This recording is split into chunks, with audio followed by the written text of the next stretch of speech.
For this busted canvas Christmas ornament DIY, you're going to need 2 of Dollar Tree's small canvases. For the design, I'm going to be using TDS Rice Paper. This is A4 in size, which as you can see here is kind of perfect for the exact sizes we need to go inside the canvas and on the outside. I picked 2 different patterns off of this little rice paper, and I just trimmed down any excess on the canvas or any excess on the paper. So this way, the one that I want it to go inside the back of one of the canvases fit perfectly, as well as the piece I put on the front. I painted the back of the front of the frame green. I thought the color would look good.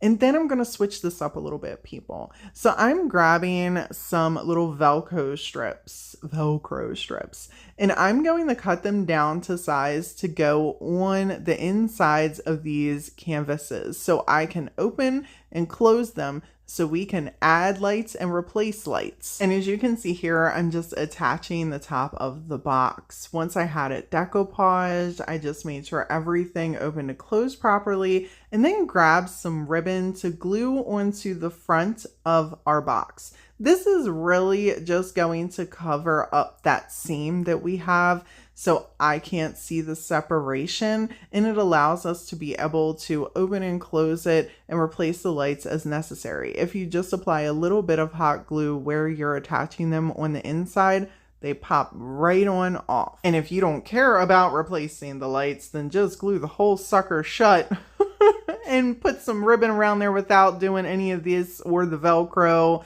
all the things. Just put the lights in there, glue the pack on the back, and off you go. But I wanted to be able to replace mine, and I didn't want to see that gap. So that's how I did this. And if you're worried about them Velcro strips popping off, add a little bit of tacky glue around them.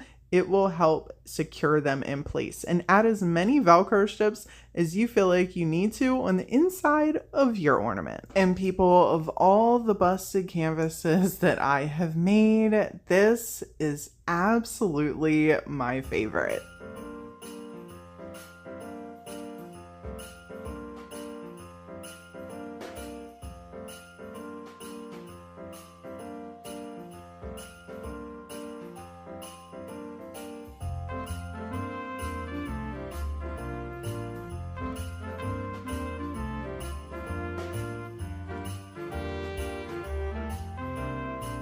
For this little riser, we're going to be taking one of Dollar Tree's scrap wood pieces and doing a napkin iron-on decoupage method to it with the natural wood. You can absolutely paint your piece up if you want. Your napkin design will pop more, but I love sharing how you can use pieces in their natural state to look like it's blended into the wood. To get started, go ahead and throw a nice healthy layer of Mod Podge all over your piece of wood. When it looks like this, set it off to the side to dry naturally for a couple hours.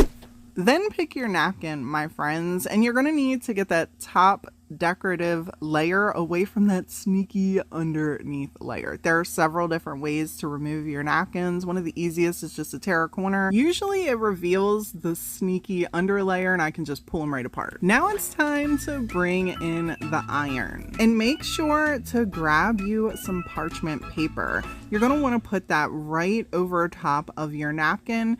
Pick an end and slowly push the iron back and forth, moving from one side to the next.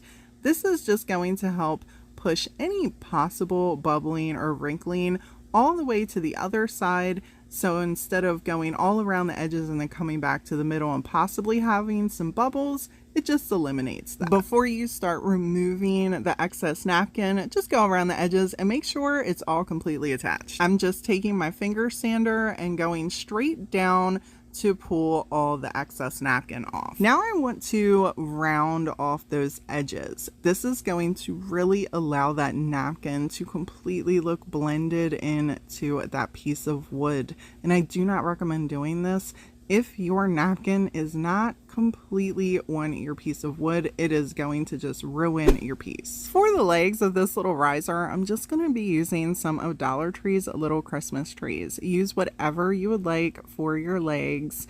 I'm also going to be creating a smidge of an ombre look with some antique Waverly wax so that the bottom is slightly darker as it blends to the top. Just a cool little aesthetic accent to this piece.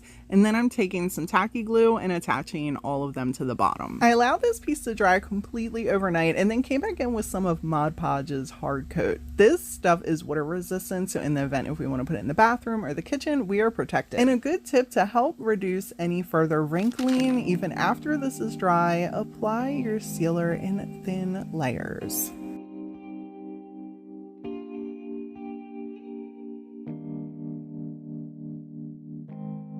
Next time you're in Dollar Tree, grab a bottle of their Mod Podge. And while I was here, I decided to grab a pizza pan because, believe it or not, one thing I haven't decoupaged yet is one of these.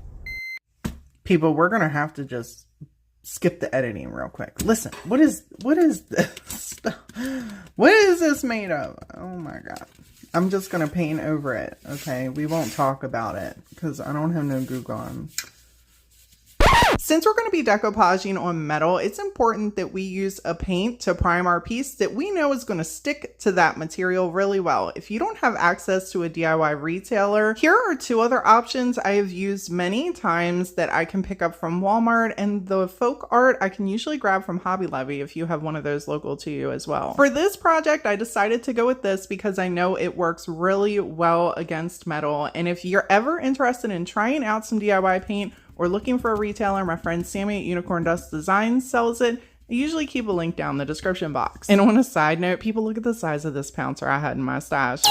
It took me just a couple minutes to get the first coat on this pizza pan. Whenever I'm painting on metal or glass, I always like to use a pouncer or a sponge. And then I tappity tap tap tap the product all over our project. And usually it takes one or two coats and I get a really nice coverage instead of painting it. And a quick little tip I want to share with you, this works for glass or metal. You want to take your finger and scrape along the paint, making sure it is attached before you start decoupaging anything. If you notice with those tiny little scrapes that your paint is coming up, your Mod Podge is probably not going to stick to the surface as you're decoupaging. You're going to have some separation. So do one of two things. Apply another layer of the paint that you're using and allow that to dry, or switch up the paint because the paint you're using might not be made for that surface. And in some cases, it also might not be fully dry. In worst case scenario, you absolutely do not have access to the paint. You can use Rust-Oleum clear matte spray paint, seal over it, let it dry. That has worked for me in a pinch, but brushing on sealers with paint that doesn't stick to those materials can be tricky, so just be careful. How about this napkin, people? Isn't it pretty? This was sent to me by a subscriber. Thank you so much. I am so excited to be using this on our pizza pan, and yes, it fits perfectly, but we got to trim it down to size. And there are so many ways to do this, but for this particular project, I'm just going to flip the napkin on the back side so we have a nice clear visual of where the pencil marks are going to be. I decided I am going to keep this very clean cut and I'm not going to add anything around the border, so I want this as precise and as perfect as I can get it. I made sure to hold my one hand and my arm kind of over the napkin as much as I could so it didn't move around while I was doing this. Then when I was happy with the circle I made, I tore a little corner to reveal the top decorative layer and then sectioned it enough apart that it went over the piece that we're going to be pulling apart before I started cutting. And then I just cut the entire circle out and peeled the top layer off. I was worried that if I waited to pull the sneaky layer off the back after I trimmed this down that I might have ruined a side, and I needed it perfect. And I needed to leave that extra ply on there so I could see the pencil mark. I didn't want to pencil the back of the decorative layer because the napkin was so dark. I knew I wasn't going to be able to see it to cut the perfect circle. For our application, I'm going to use a fan brush. This is just my go-to whenever I'm decoupaging a napkin. It just works best for me. By all means, use whatever you would like. I made sure the napkin was in the exact spot that I wanted it and then peeled a section back. I applied a little bit of Mod Podge and then started spreading out a very small section. There are a ton of ways to decoupage and there are a lot of decoupage artists. I like to believe that the things that I share in my content, doing this for so long, are just things that work best for me, and I like to share them, hoping they help you at home. And one way I found that really reduces your wrinkles on your napkin projects is to do a tiny bit of Mod Podge and then to press down your napkin gently over it. If you oversaturate your piece with a ton of Mod Podge, because I know it feels like you need a whole lot to get it to work, it's possible it's going to create wrinkles. But in the event that I do have too much Mod Podge in certain sections, I like to use a dry sponge. I usually get these in a pack from Walmart, and I'll cut them down in size and just push down in the sections. This helps to absorb any extra Mod Podge that may be there into the sponge, and it also helps to flatten out your piece in the exact spot without smearing it back and forth. Sometimes when I use cling wrap, it will tear my napkin. Once your sponge gets all crusty, musty, sometimes after you've used it a bunch of times, you will notice it starts to get hard. The Mod Podge will harden it.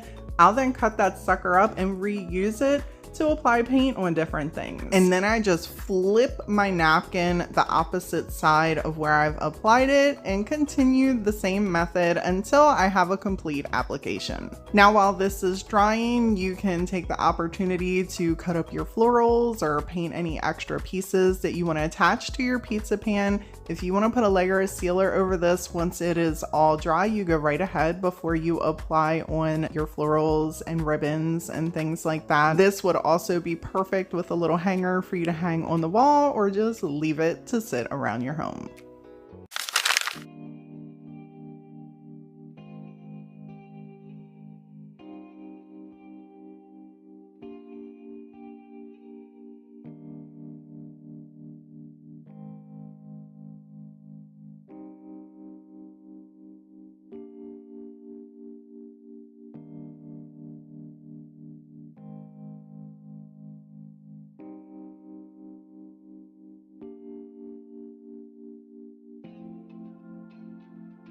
People, I am a sucker for a good thrifted rustic piece, especially when it's like $5 or under.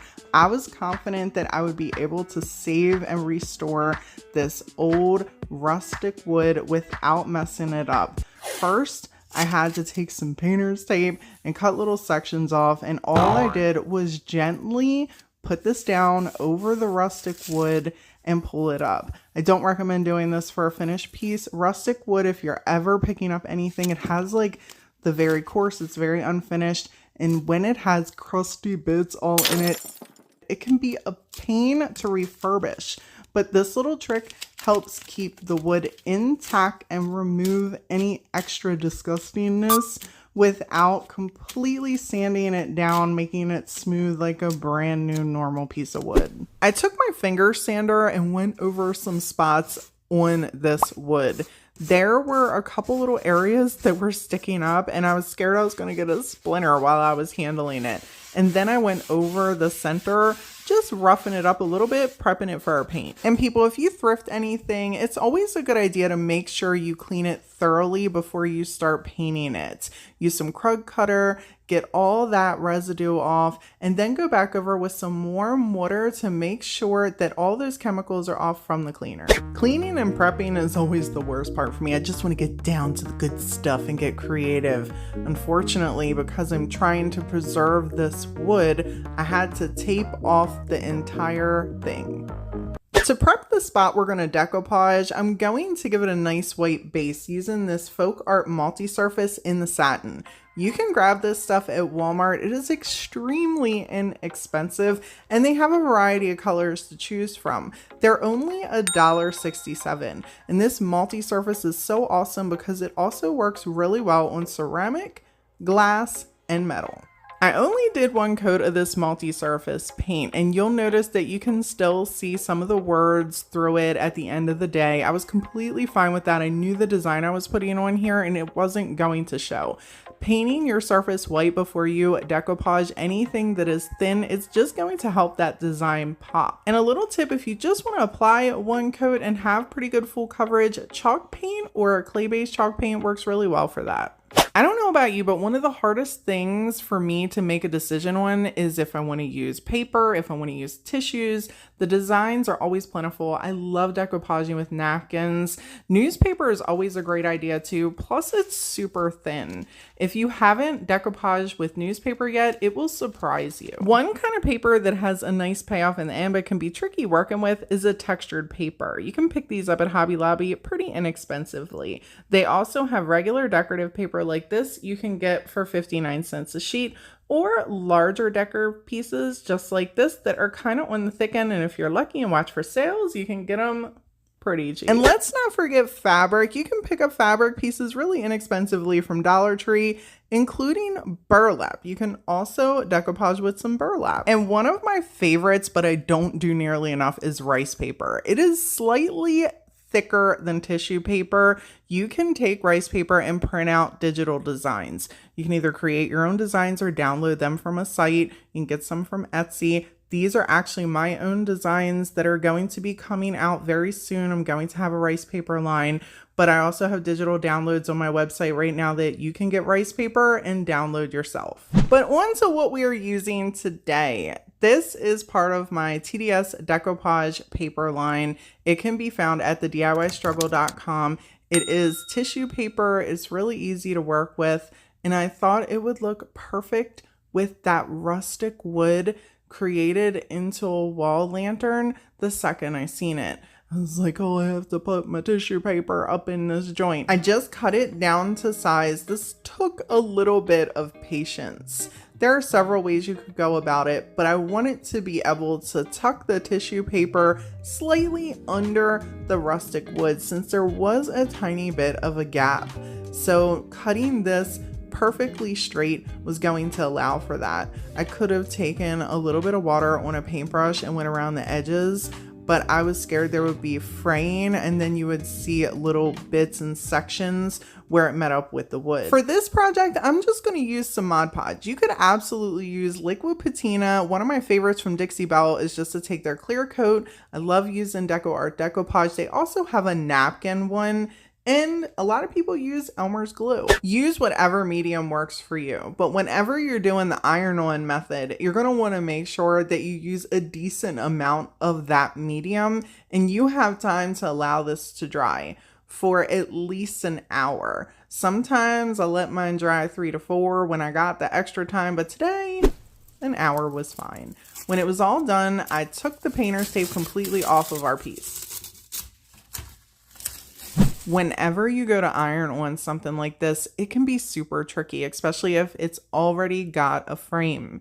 You want to make sure that you have your piece cut and placed precisely, and you really can't tape it down because you risk ripping the decoupage paper. So placement and being gentle is key. Since I had some little gaps underneath of my frame, I just took this little Cricut tool and tucked it under as much as I possibly could. Now it's time to bring in the parchment paper. I know, look at me remembering to bring in a parchment paper. Who's proud of your girl? Look at me. All right, seriously though, you don't need a giant piece to cover your whole piece. I mean, you can, but I just cut mine down into small sections. It's easier to work with. And now it's time to bring in the iron. Use whatever iron you want. I always have this little sucker sitting right next to me while I craft, so I'm always using this one, but honestly, use whatever iron works best for you. I get asked that question very often. Take your parchment paper and then place it over top of whatever you're decoupaging. If it's a napkin, if it's regular paper, tissue paper,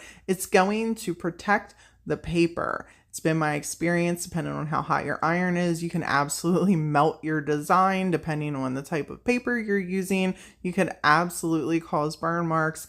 And worst case scenario, which happens to me on a regular when I'm trying to wing things, I will have the Mod Podge stick to the iron from it being around whatever I'm decoupaging on. The parchment paper just provides a protective barrier and prevents all of that. I highly recommend whenever you're doing the iron-on method that you take your time and do small sections and then move your parchment paper down your piece along with the iron. Don't just go around the edges and then go back in the center. It can cause bubbling. Work your way from one end to the next and smooth out as you go. I'm taking this hook and I'm going to screw it right into the center of this wall decor piece so we can hang our beautiful mason jar lantern. The best part about this is being able to switch out whatever you want to hang from this wall decor piece, and it only took a little bit of decoupage to update it.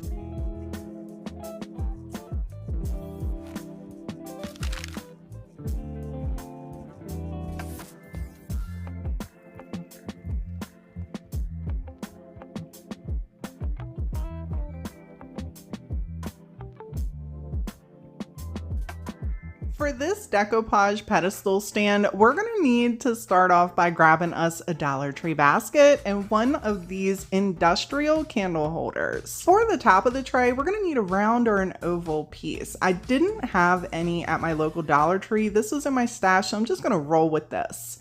I want to do the iron-on method to the top of this piece, so I'm taking a lot of Mod Podge and applying it to all the sections of this round piece that I want it to attach to. If you want a nice crisp line around your edges where you separate the piece you're decoupaging, make sure to take your time and apply nice thick layers all around the edges. When your piece looks like this, set it off to the sides and let it dry for a couple hours naturally. For our decoupage portion, we're going to be using this beautiful decoupage tissue paper. I'm going to save as much of this paper as possible, so I decided to just trace around the part that I wanted and I just cut that out. Now it's time for us to bring on in our iron. This little sucker usually sits right next to me at the craft table. It is not the exact iron that you have to use for projects like this, so please don't feel like this is the only iron. You can use whatever iron you would like. I do turn mine all the way up before I begin. You're going to want to make sure to grab you some parchment paper. This is going to help you apply your piece. It's going to protect your paper from getting any possible burn marks from the iron. It's also going to help reduce any ability for your iron to stick to your paper or to the project if there's Mod Podge around it. The parchment paper does a multitude of things. I also get asked very often, can you use wax paper? Wax paper is not heat resistant. Wax paper is mostly used to stop as like a non-stick surface. Parchment paper is heat resistant, so it does make a little bit of a difference. Now, I'm not saying I've never used wax paper in a pinch, but you know, parchment paper is what you're supposed to use. And one rule of thumb that I kind of try to follow whenever I'm doing this method is to pick a side and go from one side to the next. This will help prevent any bubbling up in the center. When you're all done, check around the edges to make sure everything's attached, and then get a little piece of sandpaper and go around sanding. I like to just go straight down with my sandpaper just in case anything isn't attached around the edge. We don't have any bunching and can fix that. Once your piece is completely dry, if you want to put some sealer over it, you go right ahead. Make sure you do little thin layers instead of going in heavy. It's going to help reduce wrinkles as it dries. Now it's time to assemble our piece. You can leave your basket in the shape that it is, but I wanted mine a little bubbly, and this stuff is easy to manipulate. So I just made mine look like this, and then I flipped it over on the bottom and grabbed the top of our tray and put it into place. I flipped it upside down and then grabbed this little wood piece. You could use whatever wood piece you want as long as it fits on top of our little industrial candle holder here. I'm using tacky glue and hot glue to be able to attach this to the metal basket and have something solid for our metal candle holder to attach to. You can skip this next part if you want to, but I wanted to add some fairy lights, at least for the staging purposes, and an extra idea because it looks so amazing. You can remove this, obviously, if you just tape it in here. Feel free to glue yours down. Take the idea and remix it into whatever works for your home decor. I absolutely just think this idea is so amazing. Look how awesome this looks.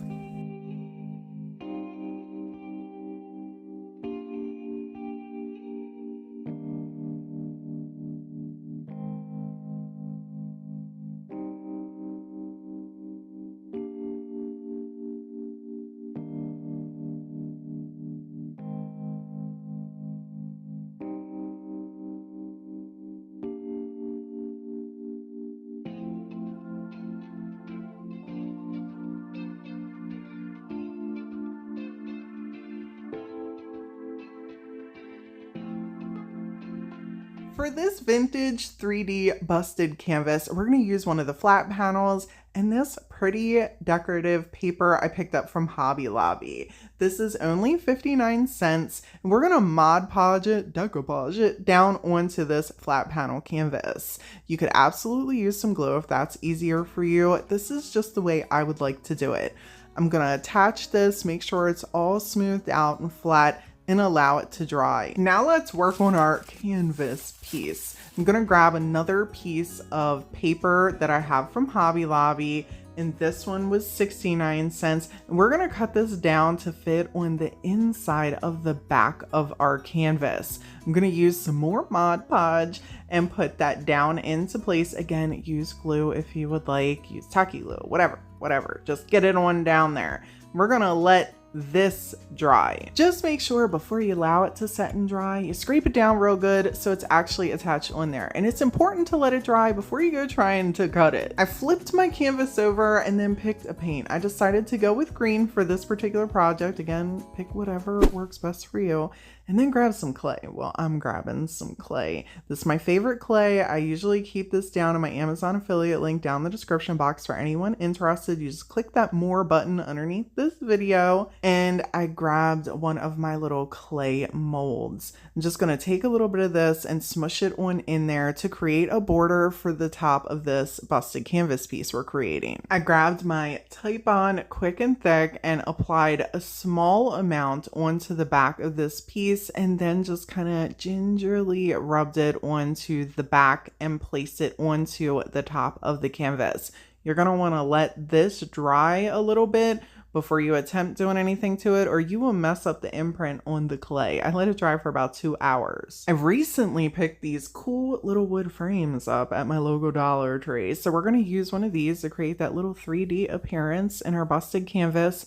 And I'm going to give it just a little stain with some antique Waverly wax. For the center of our frame, I'm going to just use a TDS dry rub on transfer. Feel free to use whatever you would like for the center of your frame. I will say if you choose to go with a transfer, make sure if you have a decoupage background on here that it is completely dry so you do not end up pulling up anything or struggle to get that transfer down. I want the transfer to pop just a little bit, so I am dry brushing some white paint gingerly and fading it around the transfer. So this way, after I put the frame in, there's a little bit of a difference between the background around the transfer versus a background around the frame section. You can skip this part if you want. It's just something I wanted to do. Once the paint dried, I then glued our frame down into place. When the clay piece was dry, I went over it with the same green paint that we had on our background for the top of the canvas. And then I came in with the gold gilding wax that I had and just kind of touched up around the accents and gave the whole canvas a light dusting. If you don't have this stuff, grab you some metallic paints. It will give you pretty much the same effect. Now, people, I want to share this struggle with you. You'll notice here I'm attempting to cut this with my X-Acto knife, and I'm struggling because it's still wet. So I went in and grabbed my scissors, and you're going to ask yourself, Brandy, why aren't you letting it dry? Well, because I was pressed for time making this particular project, and I wanted to get it in the video. So I grabbed my scissors and I cut it. It still wasn't as clean as I would have liked it to have been, but learn from my struggle and make sure you're allowing your decoupage to completely dry. So this way you don't have any smushing around your edges and you get those clean cuts when you're using your X-Acto knife or your box cutter. For the folds on this one, I wrapped it around on the sides. And I will tell you that this is the trickiest of all the folds that I tried, and I definitely tried a bunch, because as it's wrapped to the side, it wants to peel off more than any of the other ones if you try to just fold them right on the front and kind of glue them on the edges. If you glue it around the sides, it definitely tries to pop back off more, so definitely just try to be patient and hold it into place.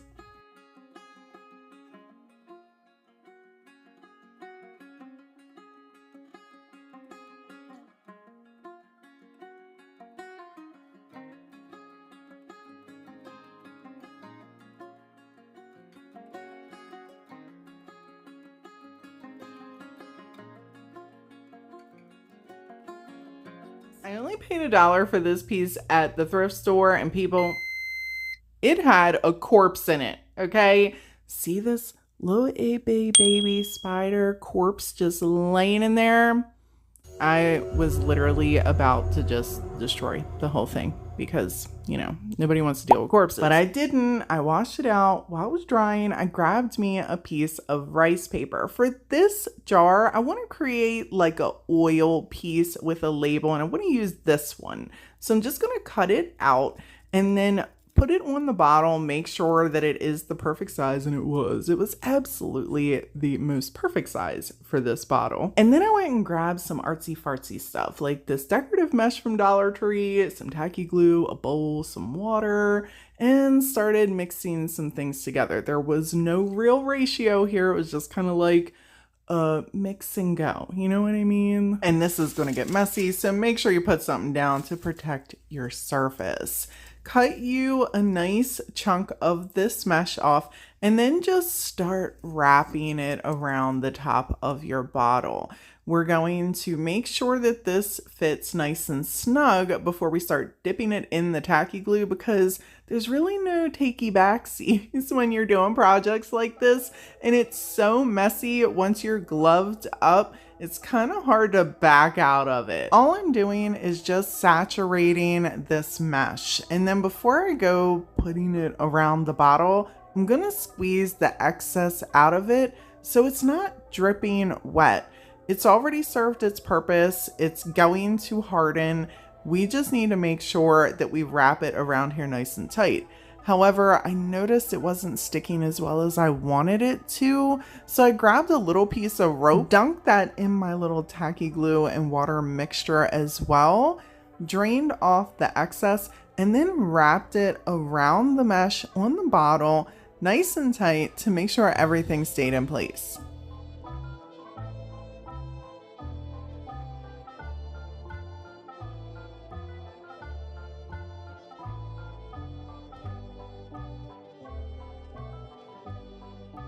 When I was happy with the placement, I grabbed my little squirt bottle and sprayed off the bottom of the bottle where I noticed a bunch of tacky glue had started running down it. This isn't a big deal, but I just wanted to clean it up. Then I set the bottle off to the side so it could dry for 24 hours. The next day, I grabbed my calcium carbonate and my baking soda so we could create a nice texture mix. I'm using a little bit of black chalk paint in here to give it some color, and you're going to want to mix this until it's a nice creamy consistency without any little white poofs of the calcium carbonate. If you have some of those powdery pieces left in there as you're painting, it's going to kind of poof, and then you'll have like little powdery pieces all over your project. Feel free to apply this with whatever you like. I am a huge fan of pouncers or sponges whenever I'm working with glass, so I'm just smushing that pouncer in there and then applying the texture to the top and the bottom, and then coming in with some white chalk paint for the center, so when we decoupage our rice paper on here, the design pops out really well.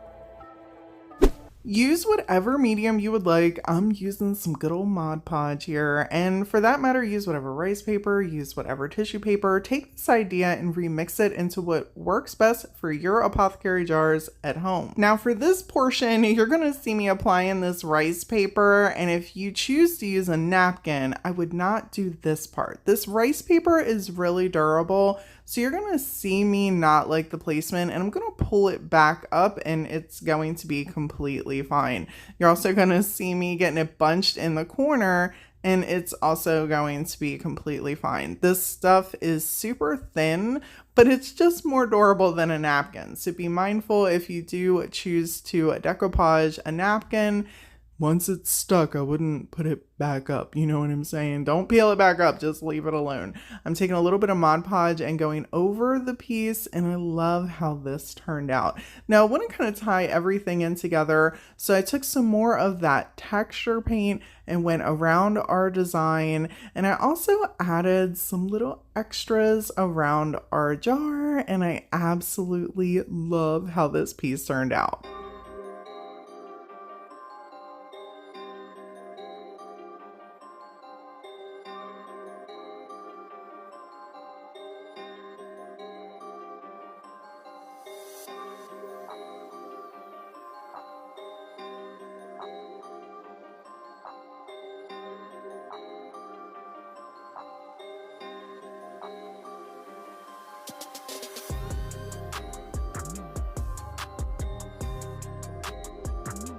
Walmart sells these little terracotta pots for 97 cents each. If you're a beginner at decoupage and you haven't really decoupaged anything that's round, these are perfect to test that on. You can paint these up using a multi-surface paint. This is really inexpensive. You can grab for $1.67 at Walmart. Works amazing on terracotta. I applied 2 layers to this, and if you want to use chalk paint or a clay-based chalk paint, you go right ahead. That would also cover these well.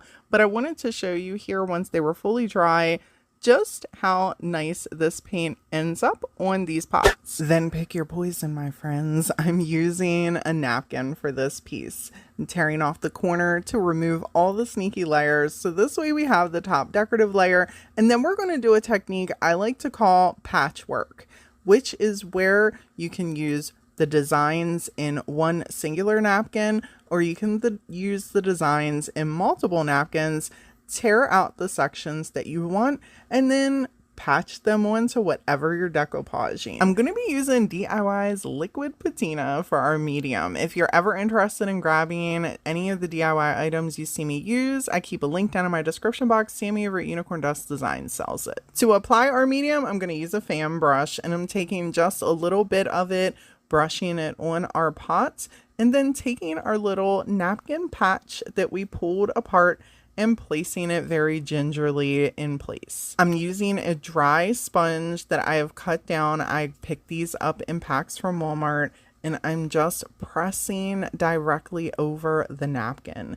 This helps to grab any extra medium that comes through the little pores in the napkin, helps reduce wrinkles, and then sometimes I like to go over this once it's completely attached with a little bit of cling wrap and smooth things out just a bit. I used the same technique for the rest of this pot, and then on the other pot I used the same technique but different pieces of our napkin. You can let these completely dry and then seal over them if you want. I personally like to come back over the edges of the napkins with the paint that I applied onto the background of our piece. You can do this in several different ways. If you have a very textured napkin, using a clay chalk base paint or a chalk paint works really well. But for this, since it was pretty seamless as it is, I'm just taking the same multi-surface paint. I am going over the edge and then taking my finger and just blending it. So any little parts that don't seem to match up, they're going to blend into the rest of the pot, and you won't be able to tell where your napkin ends and where your pot begins.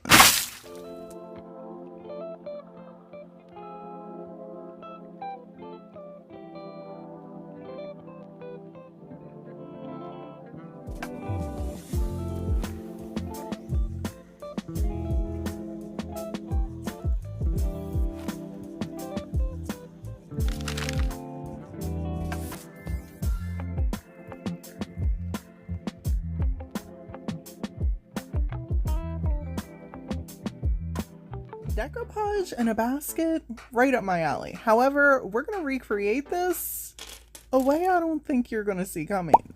In my mind, I seen that and thought, mini cute basket with some tumbling blocks. And when I say mini, people, I mean mini. We're using a whole 4 tumbling blocks. That's all the length this little basket is going to be. For the attachments, I'm going to be using Titebond's Quick and Thick for a long hold and the hot glue for a quick and instant hold. If you've never really crafted with tumbling blocks, it's been my experience that if you just use hot glue, the crafts just end up falling apart eventually. But if I put a little bit of wood glue on there at the same time as I'm doing the hot glue and make sure not to overlap the two, I get a really good hold, and the parts usually all stay together. Sometimes I'll even go around the piece with a little paintbrush once everything's all dry and get in them creases with some more wood glue just to make sure my craft is staying together. You'll need a total of 10 tumbling blocks for the sides, 4 on the top, 4 on the bottom, and 1 on each side. I don't have any chicken wire, so instead I'm going to be using one of Dollar Tree's wire baskets. And I'm going to take my wire cutters and just snip all around the top of this basket until it's completely detached. and then do the same for the bottom. When all you have left is the middle, just pick a spot and just go straight up, so this way you just have one long piece of faux chicken wire. I then assembled the sides using 4 tumbling tower blocks with some more wood glue and hot glue. Now that I have all the pieces that we need for the most part, it's time to paint everything up before we glue it together. For the paint, I'm just keeping it blue, just like our Etsy inspiration. You can use whatever color you would like for yours at home, obviously. I also decided to paint the opposite side white that we're going to be decoupaging, so this way our napkin pops. When everything was completely dry, then it was time to decoupage and start our assembly. The first thing I did was cut the wire down so it fit right in the little window that we created with our tumbling block. Then it was time for us to bring on in the stapler. I get asked this all the time in the comments and I always forget to say something. This is from Home Depot for anyone interested where I got that stapler. Picked it up from Home Depot. For our decoupage portion, I'm going to use this napkin. I do not remember where I picked this piece up or who sent this to me, so in case anybody that's wondering, I'm sorry about that. We are going to remove just the top decorative layer so we can decoupage on here. Then I took a little bit of Mod Podge and went all around the sections that we painted white and allowed the Mod Podge to completely dry. I used a piece of parchment paper over top of the napkin and then ironed down our napkin right on top of that dry Mod Podge. Sanded off any excess and look how pretty this is. Lastly, I grabbed my wood glue and my hot glue and just put everything together.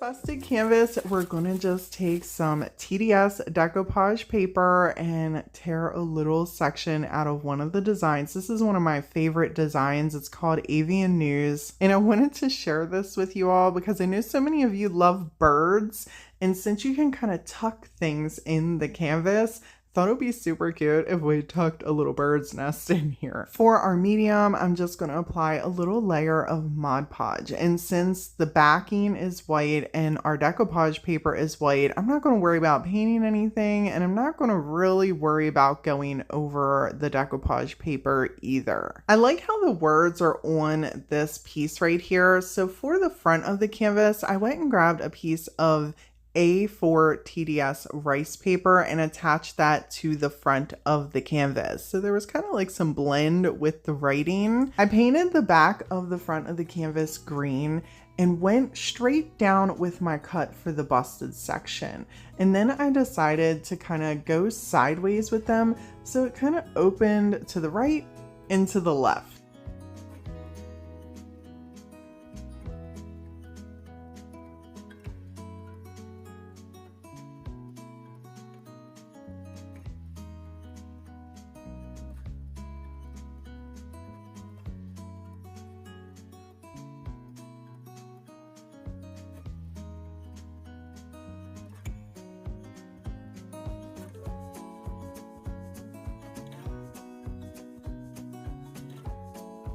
I took some of my favorite paper clay and popped it into a mold just to create a little piece to add at the top of our busted canvas. It needed just a little bit of something to add to this top portion. I had these little bird's nests in my stash that I picked up last year from Hobby Lobby. I tucked it right in the corner and it just looks so perfect in this piece. Absolutely love how this turned out. For this busted canvas, grab yourself an adorable stencil. This one has a little gnome in it. Tape it down in the center. Make sure it's small enough that you'll be able to see the entire thing in the center of your busted canvas. and then grab you some texture paste. Now this is my own special mix that I create and I keep off to the side. It usually stays pretty good for about 3 to 5 days. And I use it often enough that I go through it pretty quickly. I'm adding a little bit of black paint just to tint it, and then I'm just gonna spread it all over this stencil. When you're all done, peel that one off and set it to the side to dry. For the canvas part, I grabbed a piece of my TDS Decoupage tissue paper. I wanted to do something bright and fun since we had a cute little gnome on here and it was a solid color. So I just cut out a section of where the diamonds are, and then I grabbed my Mod Podge and put a nice layer all over the front of the canvas. If you don't want to use Mod Podge, grab your glue, grab tacky glue, whatever. Just apply your paper or your tissue paper, or your napkins down onto the canvas. For the inside of the back of the canvas, I went with yellow. I know, not my typical, right? But I thought the color would really bring out the entire piece. And if I'm being completely honest, this, of all the busted canvases that I created, was the easiest one to do. And I also want to let you know, people, that this is the easiest fold, not necessarily to the side, because if you put it all the way on the side, it's a little bit more difficult, but just a single flap. See how I'm not actually spinning the busted part to create like a circle and then fold? I'm just kind of doing a one flap over. That is the easiest fold for me out of all the different folds I have tried. So if you're looking for something simple and easy to practice with starting these, this fold I highly recommend.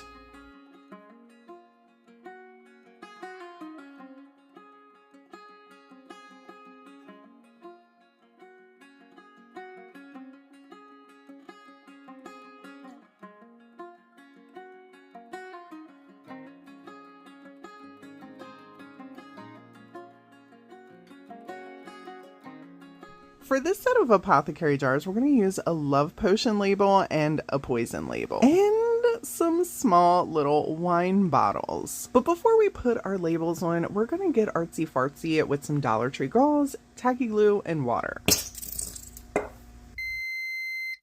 I'm sorry. No, not really. I feel like y'all need to experience the crafting ASMR I deal with.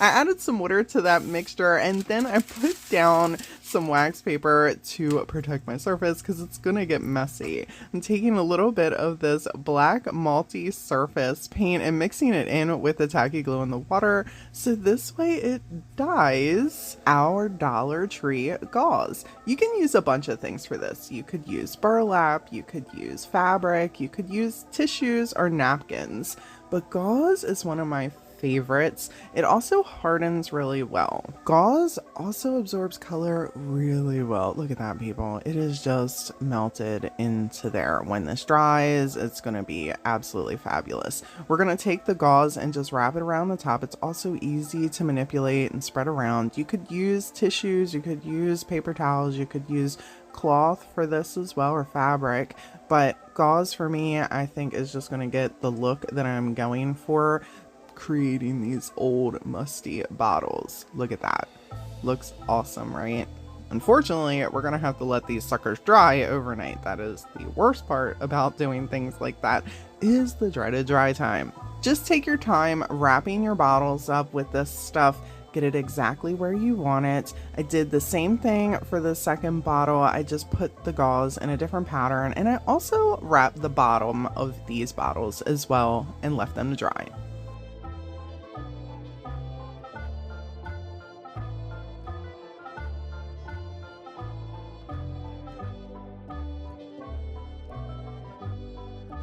I want to make a nice texture paint to go around these bottles, so I'm going to take my calcium carbonate and baking soda, and no, I'm not measuring. I don't have a measurement for you, okay? Just, measure with love. Sprinkle, add your paints, okay? And I did put a smidge of tacky glue in here to make sure that it kind of holds down our gauze into place as we tappity tap tap tap this mixture onto here. You want it nice and buttery smooth. You can absolutely add more baking soda to get a little bit grittier. It's completely up to you. I'm using a pouncer just to tap this medium all over the place, except for the part where we're going to decoupage.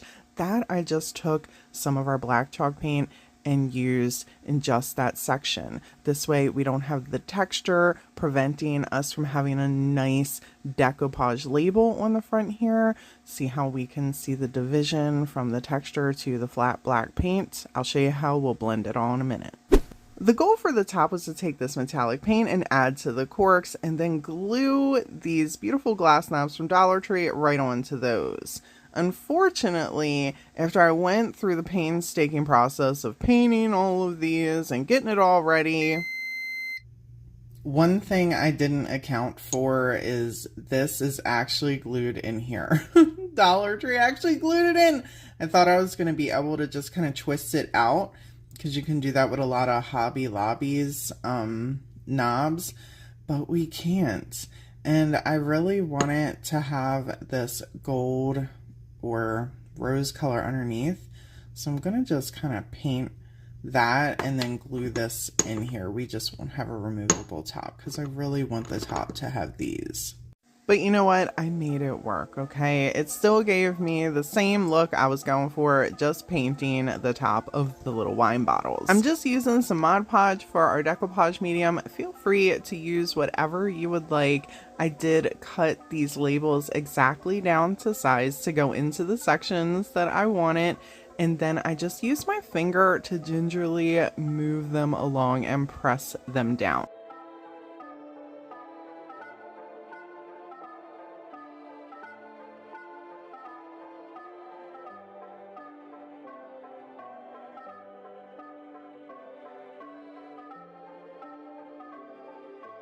Once they were dry, I grabbed some of that medium, and to blend everything together, I just tappity tap tap tap all around the label. I grabbed some of my Gorilla Glue gel and put around the rims to attach our little glass knobs, and these are stunning. I even took some more of that metallic and rubbed along the texture and along the gauze to give it that dingy appearance. Don't ever feel like you have to go outside and grab real dirt to get that look. You can create that by using normal craft supplies or baking soda and things like that around your home.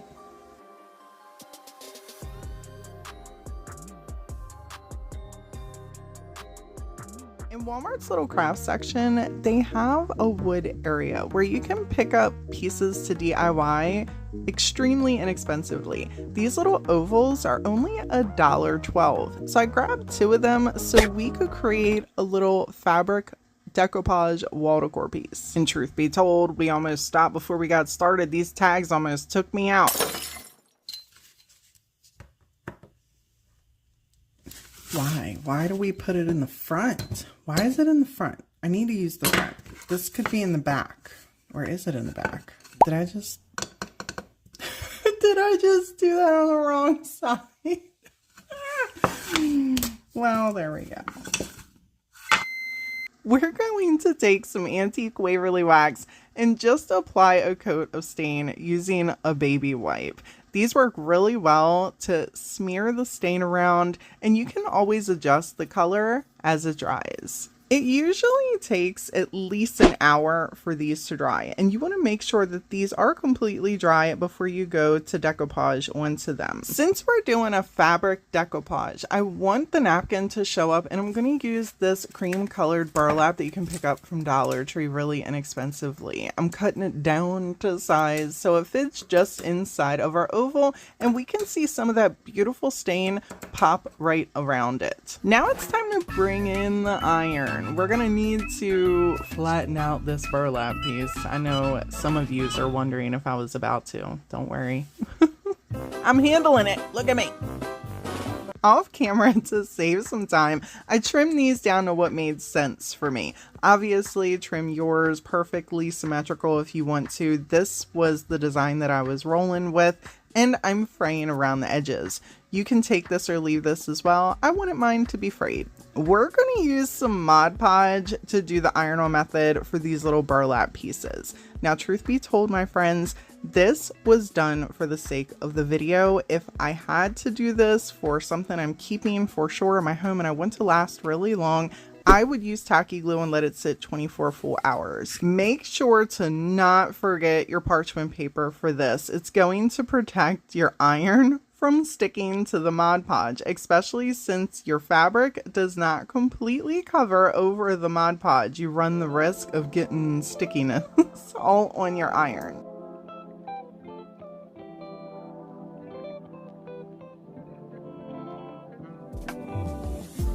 I like to be completely transparent, so here I'm showing you. It might be stuck on here, but if I pull enough, it is going to peel off. So keep that in mind. That's why I said use tacky glue.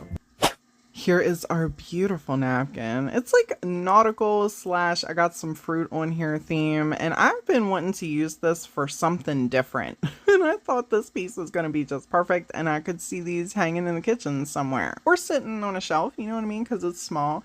I like to tear my napkins on the corner. It reveals the sneaky layers, and that's going to be important because we want to get rid of those. We only need the top decorative layer. There are several different ways you can remove the top layer. This is just one of my favorites. I find it's also super easy. I have a ton of decoupage videos down in the description box if you're interested and need more inspiration, where I go into more detail about a lot of those things. It took me a couple minutes, but I just tore out the design that I wanted to use, and I made sure that it was small enough to fit inside of the fabric. You'll also notice that the color of the napkin is real similar to the color of the burlap. This matters whenever you're decoupaging a napkin onto some fabric. If you don't want to paint your background, that's why I like using this burlap color. Plus the fabric Mod Podge is super thick and it seeps through really well. If these little perforations on the sides of your decorative napkins bother you, grab an iron and iron them suckers out. I'm not worrying about it too much for this particular piece because fabric Mod Podge tends to have some lumpy bumpies along the way if you're doing burlap, but I wanted to share this tip with you in case those perforations bother you. For our application, I'm just going to take this fabric Mod Podge and apply our napkin pieces that we've trimmed on down. If you've never used this stuff, it is super, super thick and it is not forgiving. It will eat your napkin alive. I don't know how else to describe that. It's so thick that if you don't place your napkin down in the exact spot that you want it in, there's no coming back. You will probably just ruin the napkin. I've unfortunately had that experience. So try to be mindful and test this stuff out on different things before you do it on a piece you care about. Napkins are super thin and they can wrinkle super easy. I like to take dry sponges. I grab these in a pack from Walmart and I will cut them down. What they do is allow me to press fully on our piece without having a ton of wrinkles. It also, because Mod Podge doesn't matter if it's fabric or regular, it seeps through the napkin. It actually grabs the excess that comes through and helps prevent, in my experience doing this, extra wrinkles. You're still going to have some, but it will minimize it because sometimes we use too much Mod Podge. It happens, but the sponge will eat that one up. And if you notice that one side is getting too wet, you just flip over the sponge. And I also get asked, Brandy, what do you do when the sponge is all hard and you can't do anything else with it? I chop it up and use it to paint. It's like, hey, here's my new little pouncer. The next question you might be wondering is, Brandy, should I seal over this? And that, my friend, is entirely up to you. I personally would not.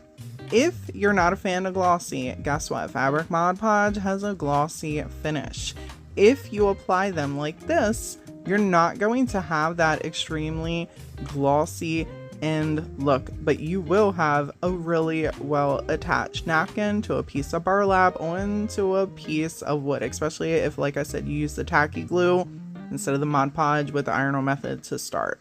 These will take at least a day to dry. You can apply a hanger on the back if you want. You can pop them on a shelf. They'll be ready to display in your home.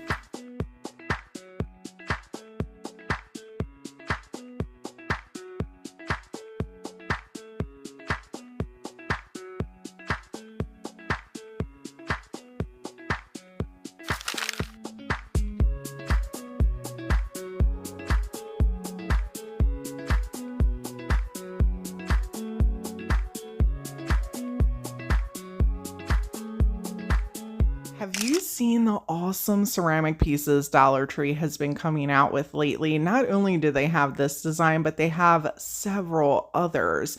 And one of the cool things I've seen as well recently are the little animals. I picked up some of those along my way too. Not because I have a craft hoarding problem or anything. Anyhow, back to the little ceramic vase. So if you're not familiar with these, they're porous, so we're gonna need to put us a nice base coat.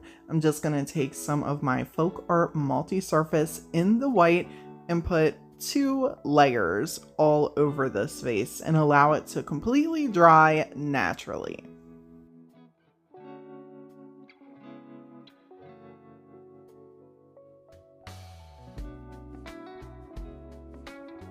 Rae Dunn has an amazing collection of napkins. If you've ever had the opportunity to get a hold of some, you will find that a lot of hers have her beautiful font on it, and they have cute little accented pieces on here. In my comments, one of the largest things I hear people complain about is they struggle with stencils.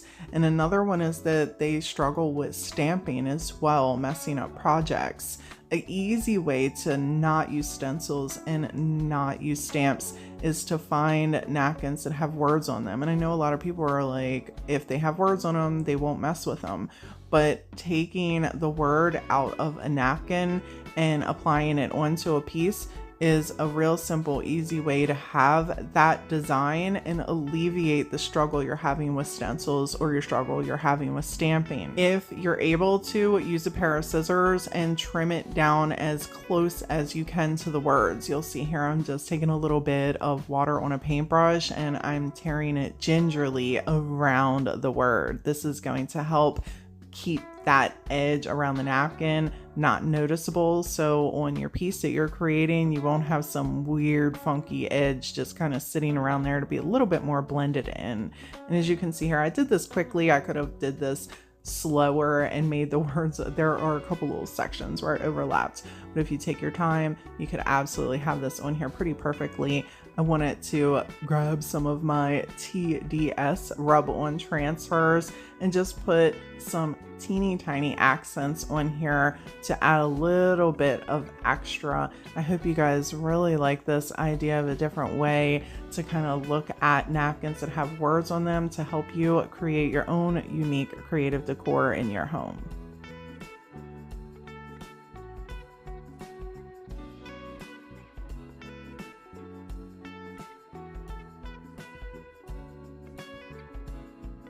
I absolutely adored these rustic pressed flower pieces I found on Etsy. And I've personally never recreated pressed flower pieces, but I'm gonna do it in my own image, starting with these Dollar Tree wood hanging decor pieces. And people, there are a lot of different wood choices for you to choose from at Dollar Tree. This is just what I happen to have on hand. I wanna fill those holes up, and I'm gonna use this fluffy spackling. If y'all have not came across this stuff, this is like my new favorite. I picked it up from Walmart for just a couple bucks. Look how buttery fluffy that stuff is coming out just with my finger. It feels exactly like you think it would watching me do that. I have some Christmas crafts I want to make with this stuff. I can't wait for the season to roll around. I mean, I can, but this didn't take too long to dry, and then I just grabbed my little finger sander and sanded down the excess.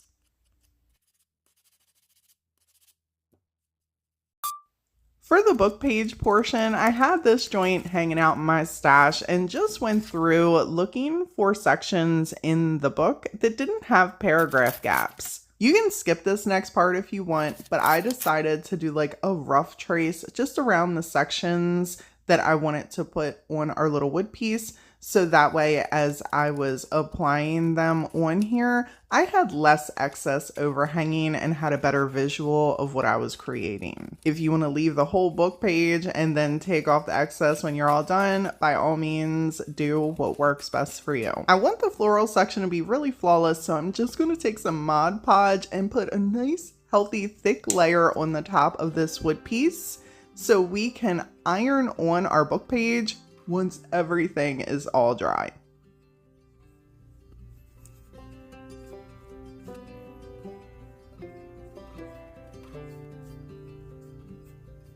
It's been my experience that to get some of the best results, let the Mod Podge dry naturally. Unfortunately, that can take a couple of hours.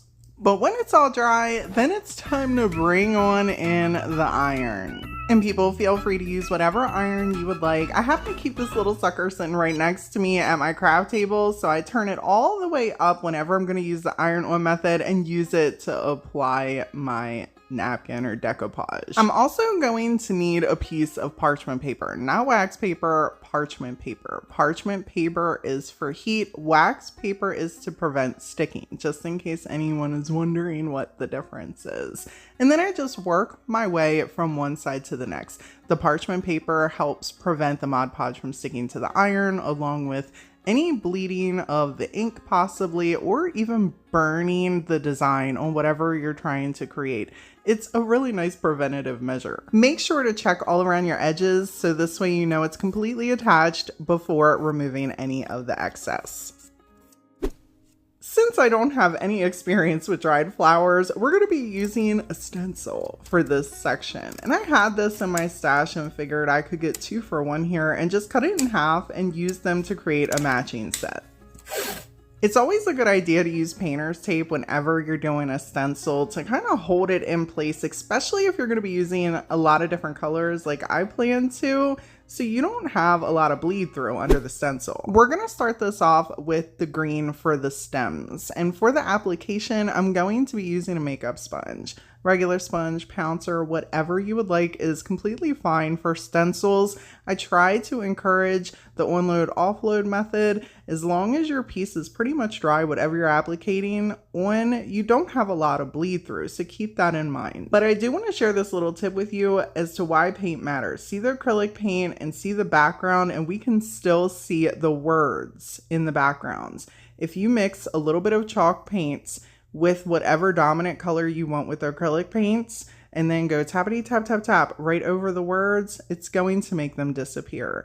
You can still use acrylic paint, but keep in mind you're going to have to do many layers of this to get a nice solid coverage whenever you're using like a dictionary page or a book page or a music page.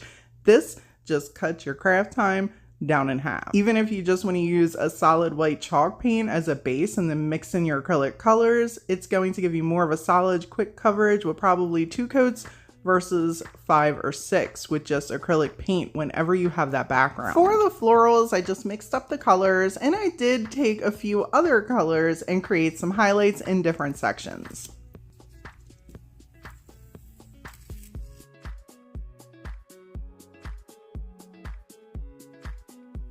If you want to seal over these, go right ahead, just wait for them to dry completely.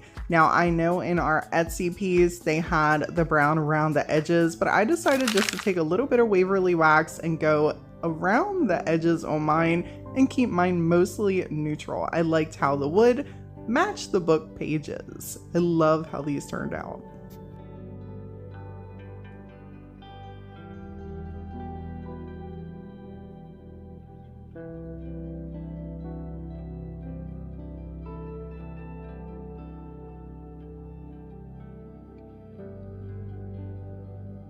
Tree has these large ceramic vases in their plus section for just $3. I grabbed it with the intention to decoupage it, and the time has finally arrived. Ceramic is really porous, so I'm going to take this multi-surface paint and apply a layer all over our piece to make it easier to decoupage. For our decoupage portion, we're going to be using TDS Decoupage Paper. This print is called Vintage Papers, and it can be found at the DIYstruggle.com if you're interested. The print is actually large enough for me to be able to completely wrap around the ceramic vase. So I'm going to iron it on here instead of cutting it up and doing side by side. I used some Mod Podge for this, and I allowed the vase to sit for an hour and completely dry. Adding that layer of paint really helps the Mod Podge to sit on there instead of soak into the ceramic. Now we're gonna need to bring in the parchment paper. Grab you a little piece of parchment paper before you do your iron-on method. This is just going to protect the paper and your iron. I highly recommend whenever you're doing the iron-on method with something like this, you work from side to side. You do not go all around the edges and then come back to the center. It's possible you could have yourself a little air bubble up in there and have a bump, or I mean, of course you can fix it, but it's just easier from one side to the next. And then when you get to the edge, if you're wrapping your decoupage paper, take your time, make sure it's pulled completely tight, and then kind of just tilt your iron to the side, so this way it starts to melt that Mod Podge on to the other side. And then once you turn it to the side, you make sure your paper is pulled nice and tight, and then you continue with tilting your iron upwards to the next section and move from one side to the next. This turned out so beautiful. Once you have that paper on there, or your napkin, now you got to go around trimming. First, I started off with the scissors and just cut everything as close as I could to the ends of the vase, including where the paper met up around the piece. And then I started tearing it. So once I wrapped the pieces in the sections that I wanted it to wrap, it all looked cohesive, because sometimes with paper, if you have straight edges, it can look a little off. I don't know why tearing edges makes things look more seamless most of the time, but it just does. So here I'm just kind of going around the top, and you will see me, I'm not using the parchment paper for this. Absolutely, you use the parchment paper. I was just winging it at this point at the very top, and then as you see, I'm just tearing the edges, making sure that they all meet up, and then I sealed it up with the same exact Mod Podge that you see me use to apply for our iron-on method, and went around it with a little bit of antique Waverly wax.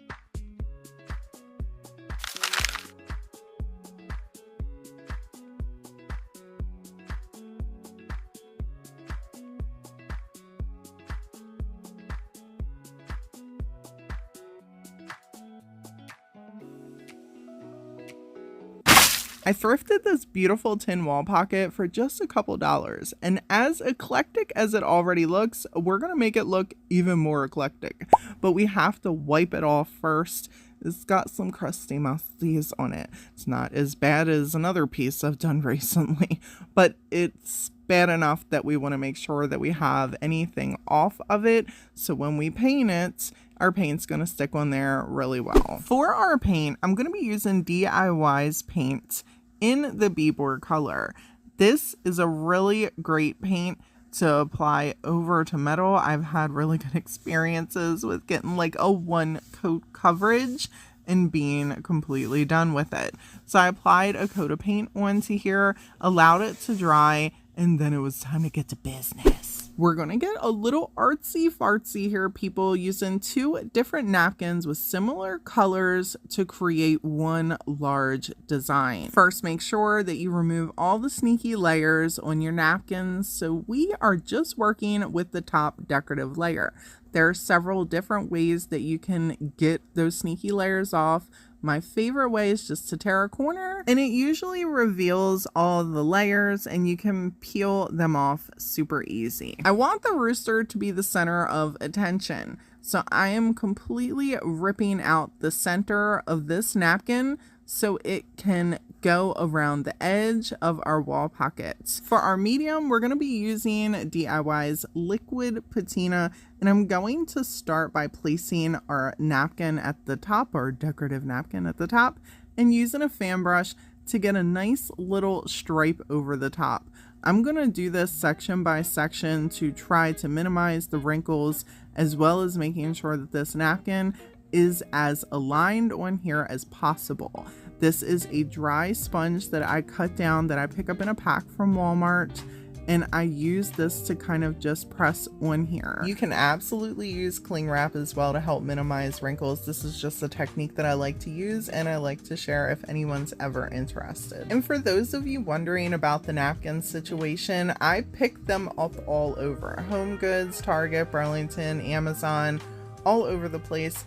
I browse a lot, and I have a browsing channel where I do share where I pick things up and the prices and how you can budget, plan, and save for your DIY projects. I try to incorporate all that in there. And if you're ever unable to find things, I also have napkin bundles available on my website for sale at thediystruggle.com. Whenever you're layering napkins like this, always make sure that the edges that you're going to have sealed over by another napkin are completely sealed down and do not have any bumps. It's going to help to have a very smooth and flawless transition from one napkin to the next. It also makes it difficult to be able to see where the separation is. You want to make sure that you allow this to completely dry before moving on to the next step. And here's a little close-up just to kind of share with you how flawless this applied on here. And for anyone wondering, I did allow this to dry overnight completely before coming in and sanding off the excess. This way we were completely ready to create our overlaid look with our Tim Holtz texture paste. We're going to take a little bit of this texture paste, and it is linked down in my description box in my Amazon affiliate link. If for anyone that's interested, just click that more button underneath this video. The cool thing about this texture paste is you can mix some colors up with it to create some different looks, or you can use it just as it is and it will dry a beautiful white color. I'm taking 2 different stencils to create some overlays. Feel free to do this as much or as little as you want, and I would definitely make sure your piece is completely dry, because you're going to, for the most part, tape this down onto what you have decoupaged. And since it's a flower and I wanted to kind of mimic off where we have a flower where the rooster napkin is, I'm kind of having it hang out there so we have a little bit of a 3D effect with this overlay. And people mix the colors however you want, use the stencils however you want. I just created what made sense for me. There's really no right or wrong way to this process. Just be careful as you're doing it so you don't have a lot of bleed through. And if you do have some bleed through, it's really not that big of a deal. You could always take a little bit of paint and go in between where it's raised and create a solid color, so there's a little bit of separation between the textures where it bled. To make some of our overlay pop, I did take some chalk paint and do a dry brushing around the piece and around our edges. I waited another day, and then I took the liquid patina and applied a whole coat over top of everything. It's extremely eclectic, but I absolutely love it.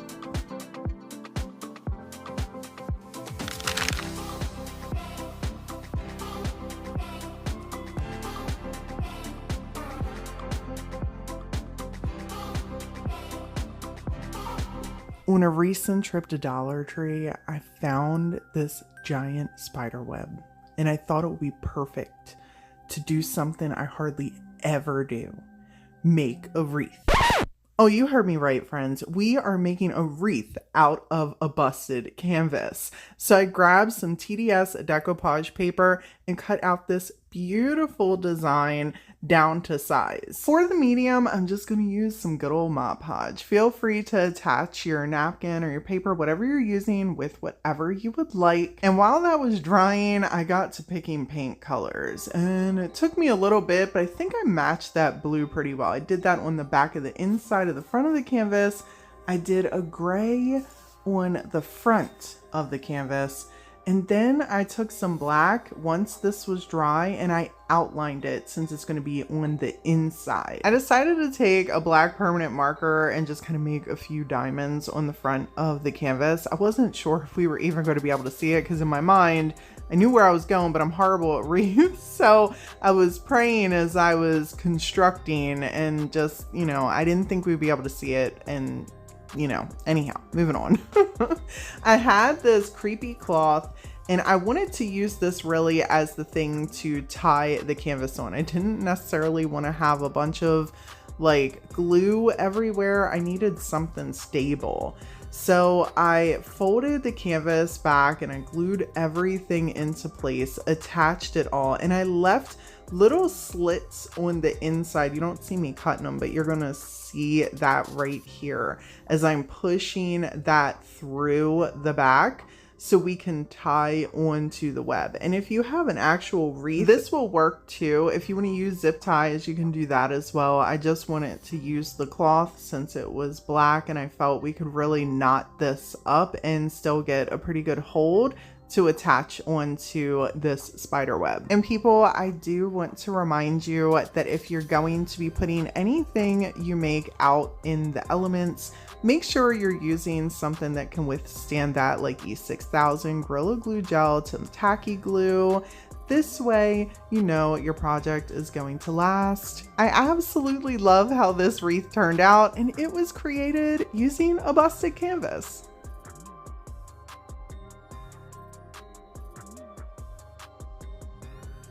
Picking up these 11 by 14 inch canvas panels at Dollar Tree, you might be missing out on making some stunning, budget-friendly, large DIY decor. For the base, we're going to be using this beautiful napkin, and for the main decor, it's going to be this little pumpkin piece I picked up from Dollar Tree. I love napkins like this that have a repeated pattern. They make great backgrounds. To apply the napkin, I'm just going to take some good old Mod Podge and apply a nice, thick, juicy layer all over this large canvas. It has been my experience that one of the best ways to decoupage on a canvas, especially something large, is just to do the iron-on method. So we're going to do this and let it completely dry naturally. You can skip this next part if you want, people, but for me, these pumpkins were too close together. I wanted to spread them out just a smidge, so I separated them. Since the pumpkin is damaged, and I don't really think this pattern's gonna match our background anyway, I just decided to remove all the things on the top of this.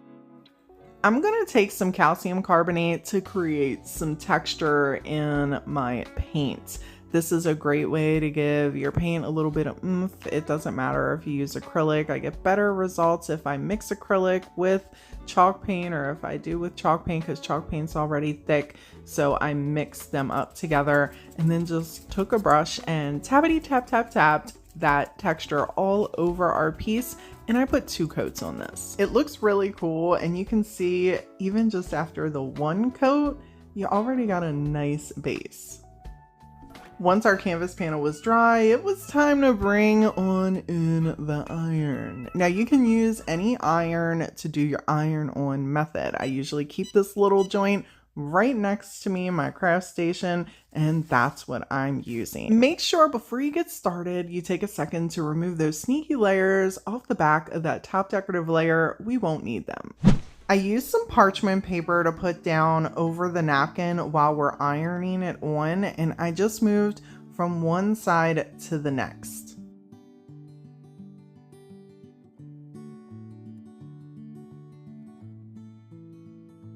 There was a little overhang with the napkin, so I just tore that excess off. You could absolutely leave this how you want I wanted to put a little frame on here and just grab some popsicle sticks and trimmed them down. For the corners, I put my miter shears at a 45-degree angle. If you don't want to use popsicle sticks for this, you could absolutely get some little inexpensive trim pieces from Home Depot, cut them down. I'm just taking some of my Tite Bond to attach everything. You could use hot glue, whatever works for you. You can even stain your pieces. I decided to keep mine neutral. And people, if you want to seal over your decoupage portion before you add your accents on, go right ahead. It is not going to hurt anything. Put a layer of Mod Podge on there, a layer of liquid patina, whatever. Allow that to completely dry overnight and then add your accent pieces. For the sake of time in this project, and I feel like most of the time I'm pretty much just giving y'all ideas, I did not. I used my hot glue and my wood glue to attach everything, and look how awesome this turned out. Just another creative way for you to make home decor with napkins.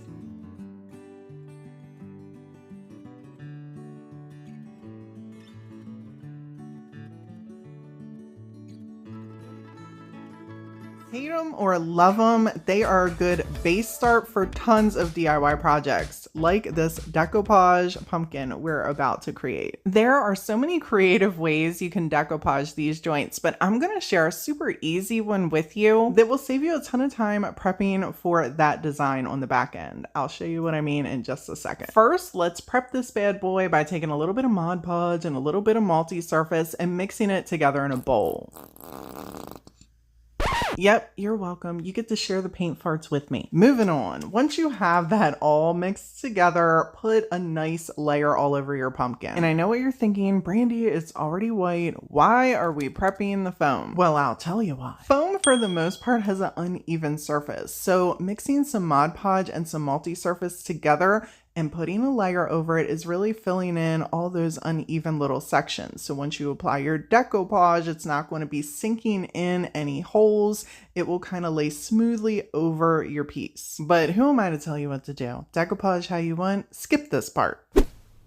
For that easy solution I was telling you about, you're going to want to pick a napkin like this that has the repeated pattern all over the whole piece. Make sure to remove all those sneaky layers off the top decorative piece because we're not going to be needing them. Now, a lot of people will paint the pumpkin and then they will spend a ton of time cutting out little designs and do what I like to call is patchwork.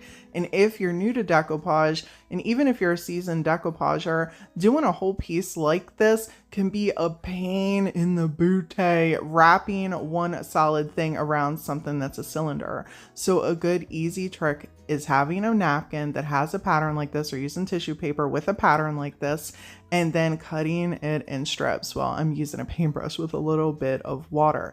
Make sure they're thick enough and rigid on the ends. I don't feel like using a pair of scissors gives you a clean, bonded look in the creases. I like using that ripped, torn edge. I feel like it blends better. You apply a thin layer of Mod Podge and then do your strips in sections. This is going to allow that design to show through on your pieces of the pumpkin, and then you can go back in putting smaller pieces in other sections, kind of matching up where the pattern is skipped. This saves you the struggle of trimming out those intricate designs, especially if you struggle with hand grip issues like I do, or just have some arthritis in your hands. This will help minimize the amount of time you're cutting out little tiny pieces to apply onto something, creating a patchwork piece to incorporate for a whole design. This still gives you a really cool, clean look without having a ton of overlapping pattern because you're spacing it out.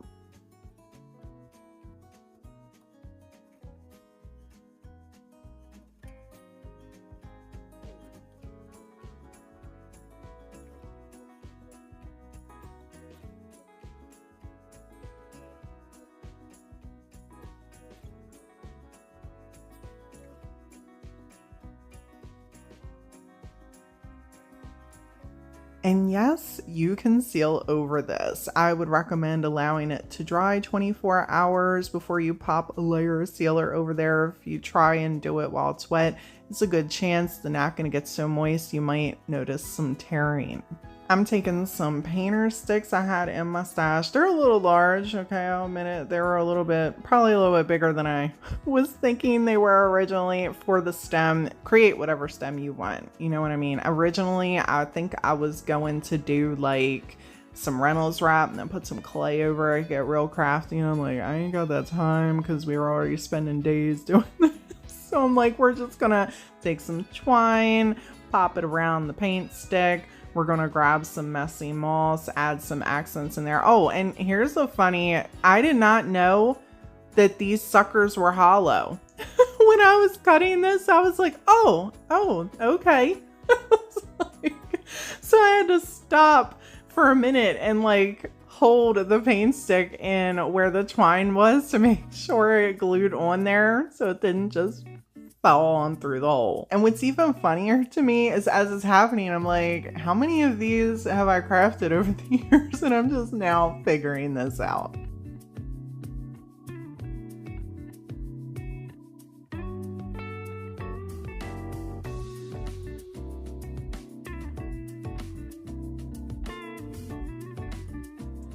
For this apothecary jar set, we're going to be using this TDS Decoupage tissue paper. You can pick whatever kind of jars you would like, but I want to use two of these short little fat food jars that are kind of in the same shape, just, you know, different sizes. And for one of them, I'm going to trim this label down to size, which is always a pain to trim out specific things whenever I'm decoupaging, but it fits perfectly on the front of this jar. No? Well, I think it does. For our paint, we're going to just use some Waverly chalk paint in the ink color along with the sponge and just tappity tap tap tap all over the jar until we have nice full coverage. It took me 2 coats for this piece, and for our second small jar, I want to make an accent jar to kind of add to our apothecary labels. So I'm going to use some of this little bedazzling stuff from Dollar Tree, cut it down to size, and then just kind of wrap it around the jar before I put a layer of the paint on it.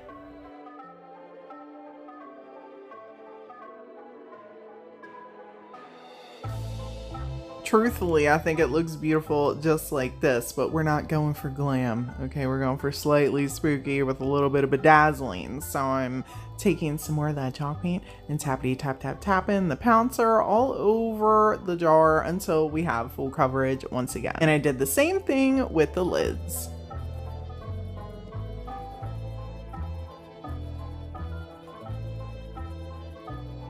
Once the jar was all dry, I then grabbed some Mod Podge and put a little layer on the section that I wanted to put our label on. This tissue paper is pretty durable, so you don't actually need a ton of Mod Podge, but if you have a little bit excess on here, it's not going to hurt your piece. You can take your time applying it. You can absolutely use some cling wrap to smooth it out if you want. Most of the time, I just use my fingers and the wrinkles come right out. While that was drying, I wanted to put some accents on our lids. So I grabbed some burlap and just trimmed it down to size and then kind of frayed out some bits around the edges to make it look a little old. Tacky glue works really well on fabric whenever you're attaching it to like metal or wood. So I'm just using this for the medium to make sure we have a nice bond here so the pieces aren't going to be coming up.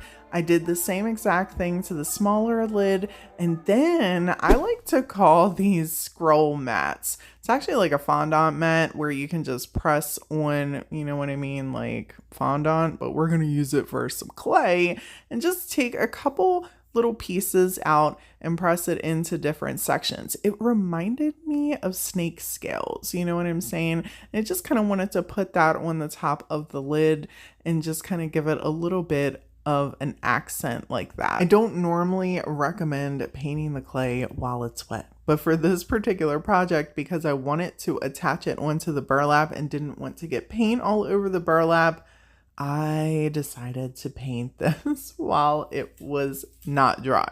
It wasn't horrible, but you got to be careful if you go to do this because you can mess up the actual indentation of the clay.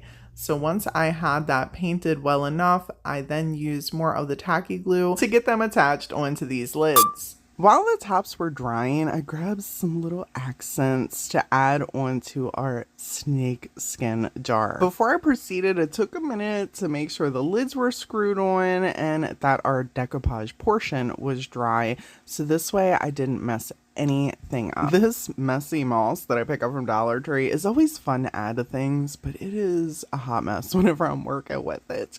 So I tried to just take a little bit out of the bag before I got started. I'm using tacky glue to attach this stuff because I know that it holds well to glass and wood and different materials in general. Don't always have a good time with hot glue, so this just works best for me. Use whatever glue you would like. Now right here, you're gonna see me go off to the side a bit because I'm like, oh, I'm about to get this all over myself. So I am looking for something to help me.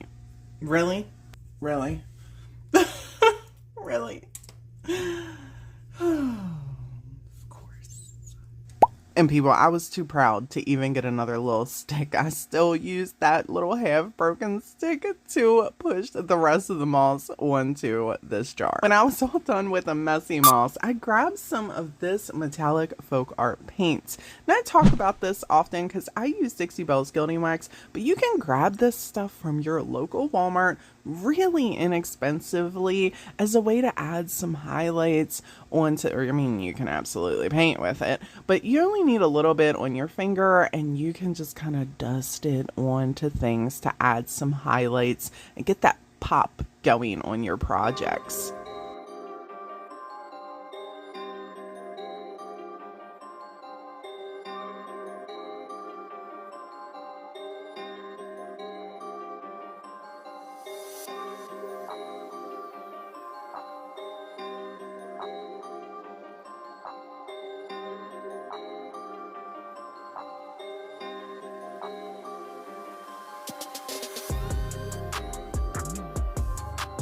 I'm using a 1x6 I had in my scrap pile for this Mod Podge hack base. I'm gonna take some black chalk paint to create our first layer. I'm just spraying the wood here so this way the chalk paint spreads quicker and I use less of it. This is probably my most requested Mod Podge hack. I am always asked about creating a crackle effect with Mod Podge.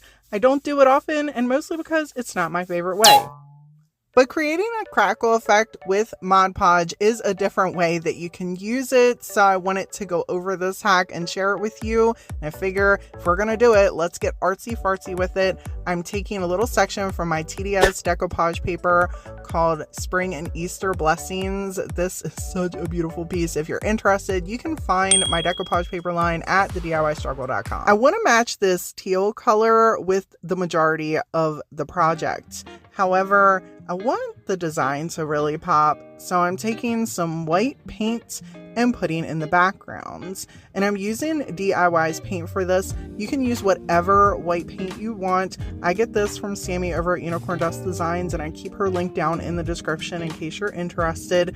I allowed this paint to dry and then came in with a matte Mod Podge. I've used glossy for this as well and pretty much get the same results.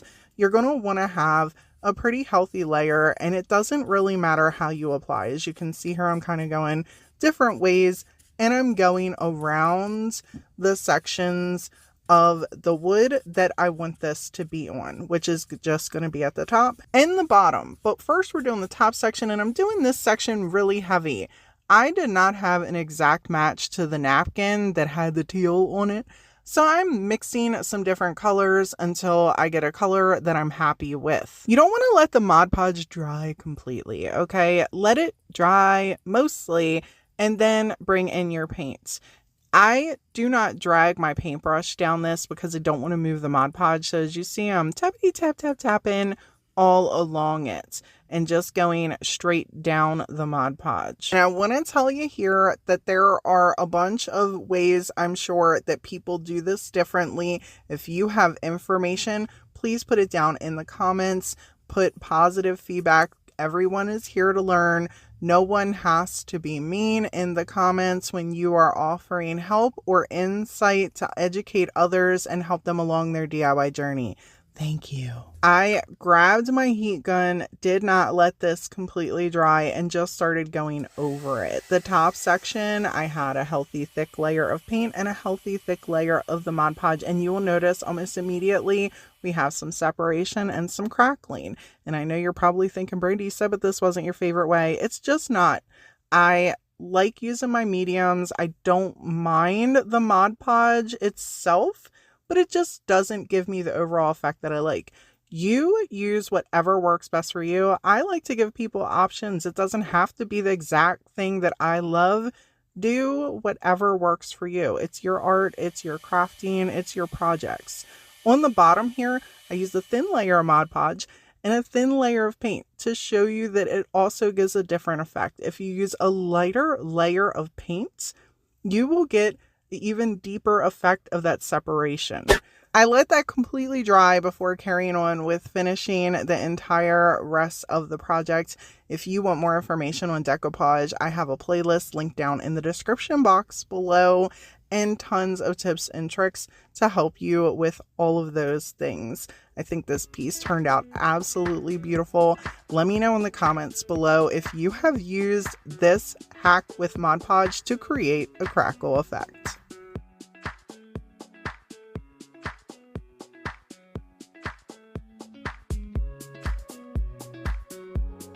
I absolutely love the shape of this mirror that I found at Goodwill. And bonus, it was only $3.99. So I popped it in the cart, got it back to our little craft station, and wanted to remove the mirror so I could turn this into a jewelry hanger for my daughter. I noticed that the mirror was already loose. You know what I'm saying? You know when you can tell like something's a little loose? So I tried to finagle it, you know, just a little bit. And unfortunately, broke another one. Broke another one. It's 14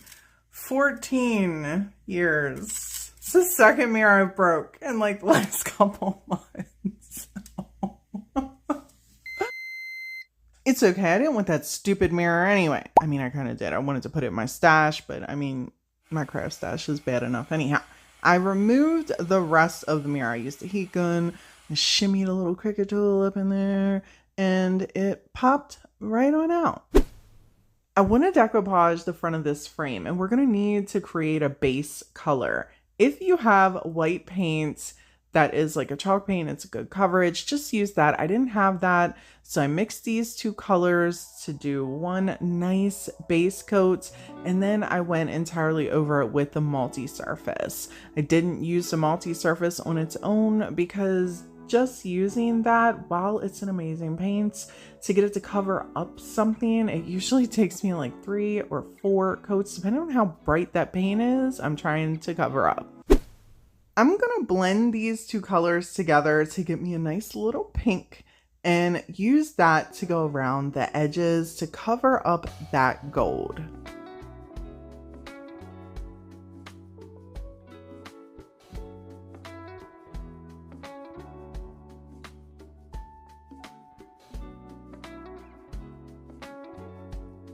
Once this dried, it wasn't as bright as I wanted it, so I just took the acrylic paint on its own and did 2 more coats over the edges.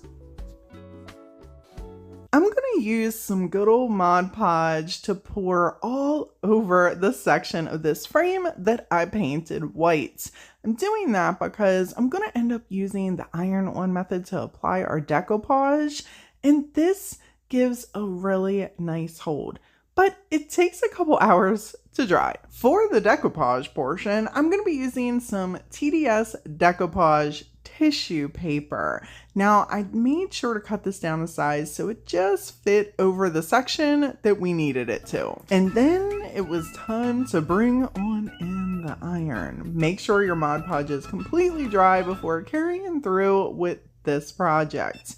I like to turn my little mini iron all the way up And no, you do not have to use this exact iron. You can use whatever iron works best for you. Here you're going to notice I have a piece of parchment paper, and you should. Whenever you go to do an iron-on method, grabbing parchment paper, it's always a good idea, okay? But behind the scenes, what you don't know is that I've been using this parchment paper for quite some time, okay?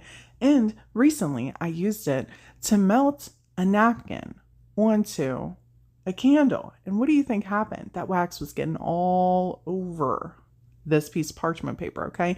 I didn't rub two brain cells together to think, oh, we need to trash that. Instead, I just grabbed it and I started doing the iron-on method. Well, right here, I'm like, something smells funny, right? And I noticed there was like some black developing underneath. See me looking? I'm like, what is going on, right? Smells funny. What is this? I feel like all the things are happening to tell me a fire is about to take place.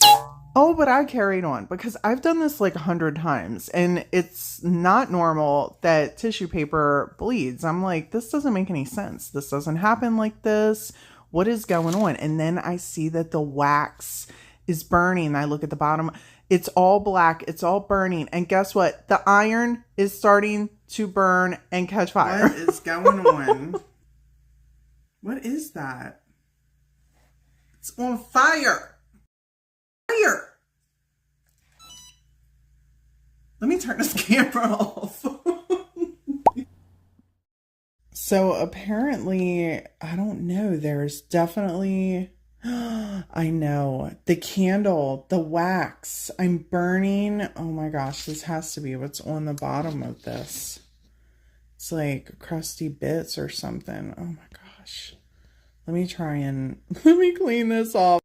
People, don't try this at home, okay? Listen, do not try this at home. Make sure you use fresh parchment paper. And I could not find my parchment paper roll, so I just basically took the iron and stamped the rest of this piece. I was so nervous because I had wax from moving this paper all around it, so I was just stamping the iron, holding my breath like, please.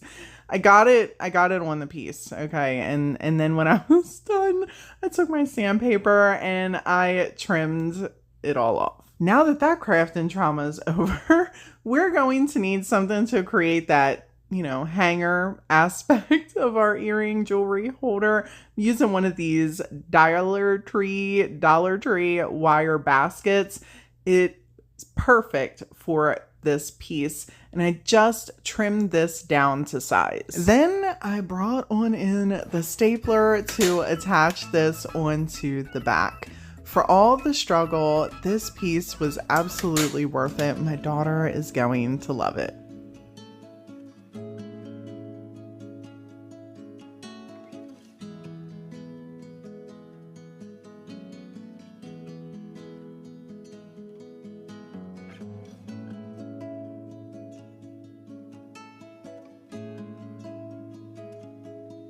Up our little block decor pieces white already, so they're ready to be Mod Podged. I'm gonna use our bees for our little square pieces, but I want to try and get these on here in a way. All right, I think that's good.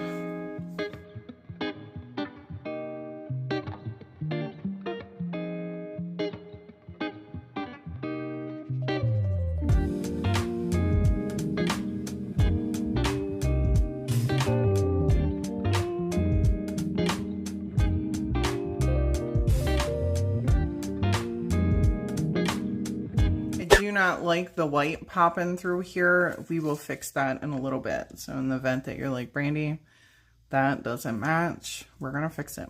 My friends, we're gonna fix it. I'm gonna throw a nice little layer of Mod Podge just on this whole side over here, and then we will apply on the other side.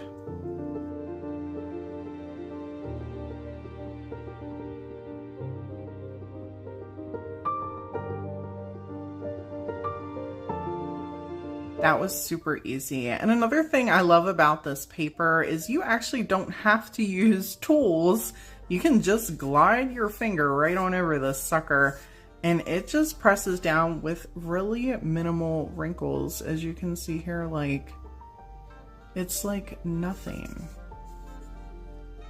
This one's also gonna have a little gap right there with the color. We will definitely adjust for that.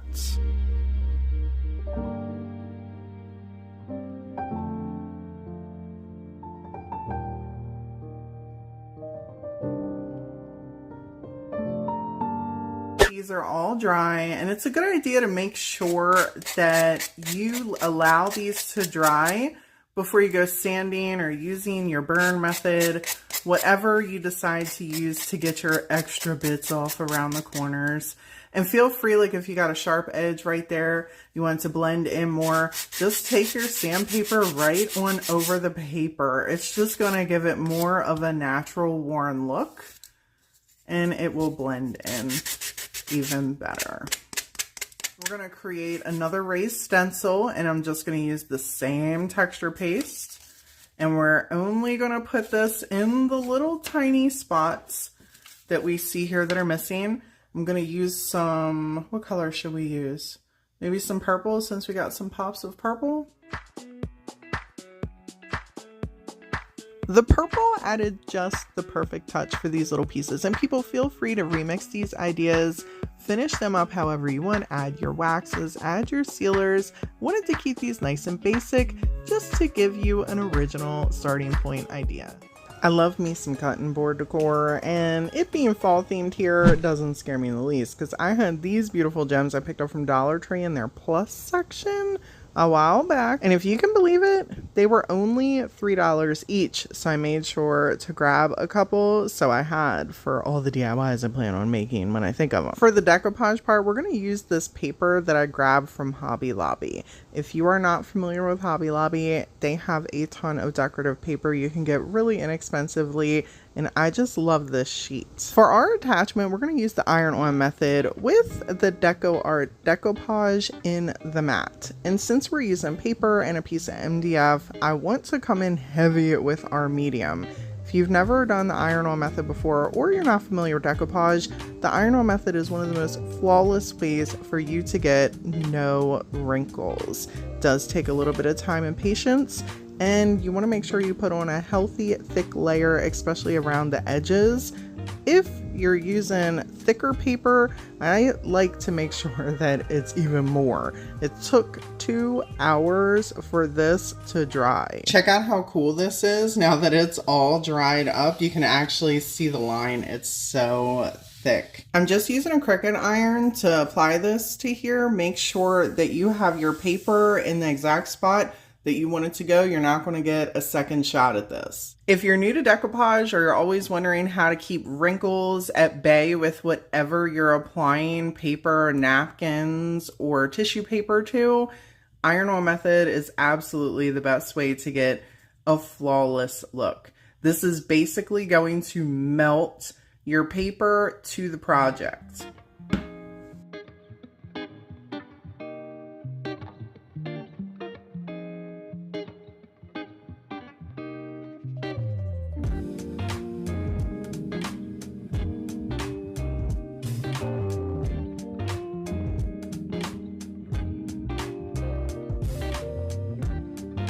Once your piece is ironed on here, go ahead and remove the excess. I'm using a little finger sander for that, and as you can see, I'm just kind of making swiping motions downward.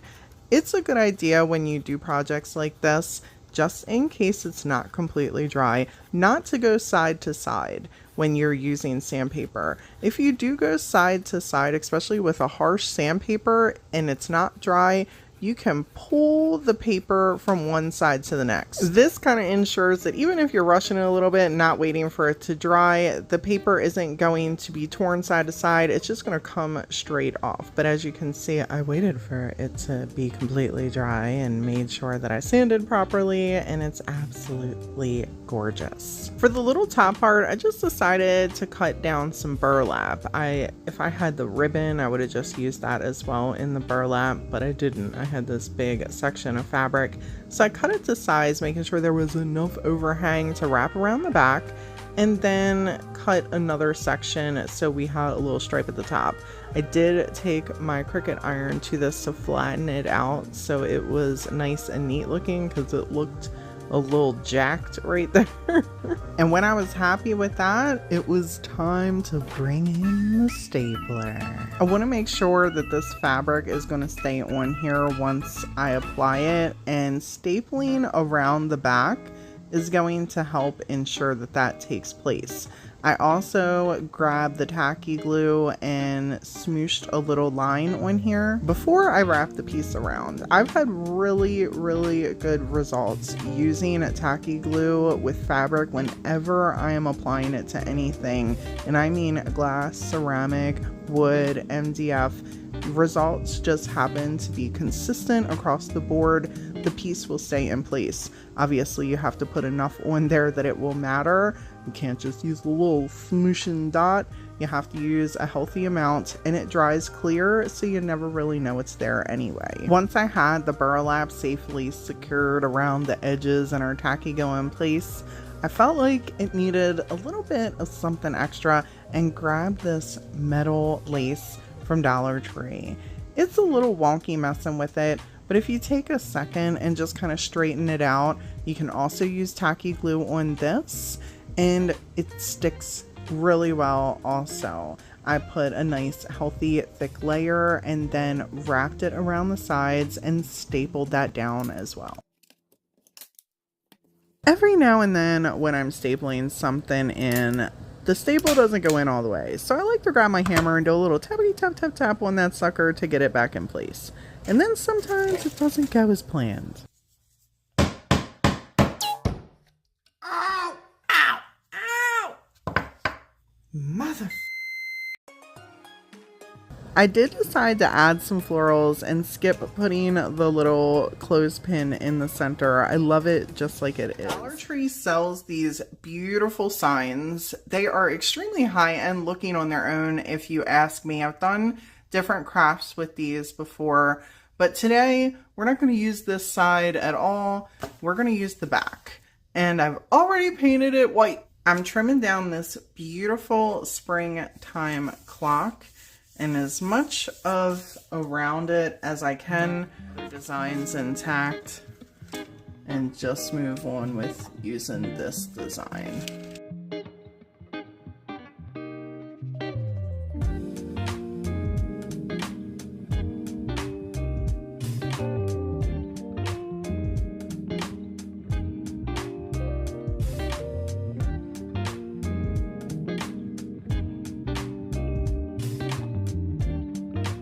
This piece fits on here almost perfectly. We are going to have to make a couple adjustments.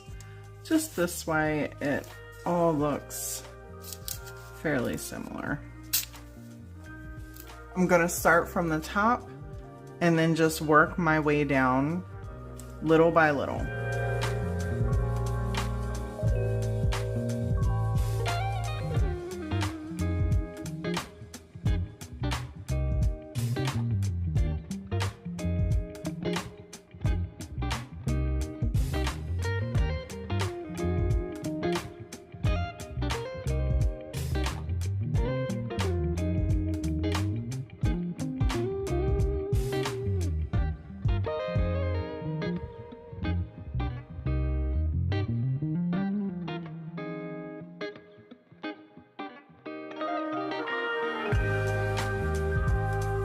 We're going to do the same thing with this piece that we did with the other ones and add a stencil to cover over these gaps. I'm going to use this one, mind it. It's been used a couple times. It hasn't been cleaned, okay? Stop judging me, okay? If you don't have any dirty stencils in your stash, you're doing all right. Because I definitely got some dirty ones in mine. All right, little bit of our texture paste. Don't need a lot. Well, for this one, we might need a little bit more than I used before, so it might be too much. It might be too much. I'm gonna try and pop this on here, and don't be afraid. You know what I'm saying? Like to kind of put this and just pray. Be afraid to just put it here and pray, right? Because that's what I'm gonna do. Listen, at the end of the day, all right, at the end of the day, doesn't have to be perfect, right? We're just making something we love, and that's it. That's all that really matters. Trying to match up all the gaps here, at least as much as I can. And my blue, I don't think matches anything, but whatever.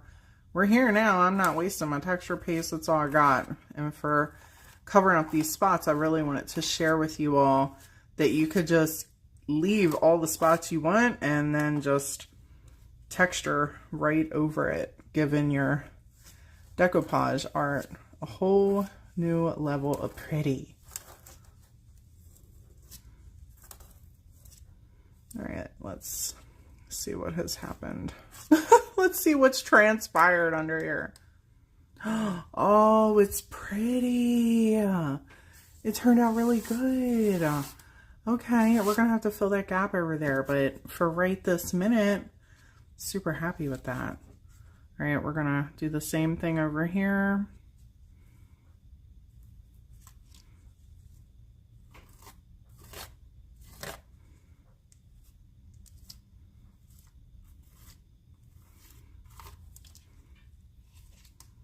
Oh, that turned out so good. I'm so happy with this. We're gonna continue to just plop some spots down though.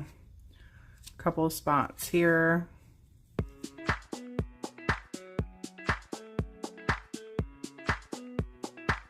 If you love the look of canvases, but you can't paint, don't worry, this Mod Podge hack has your back. You're gonna need a beautiful napkin and some glossy Mod Podge. I personally, for this type of hack, love to find the napkins that have the ridges in them. It makes it look all that more authentic. You can obviously use whatever kind of napkin you want, and the larger the canvas, the more napkins you would need to use or break up to actually fit your piece. So keep that in mind.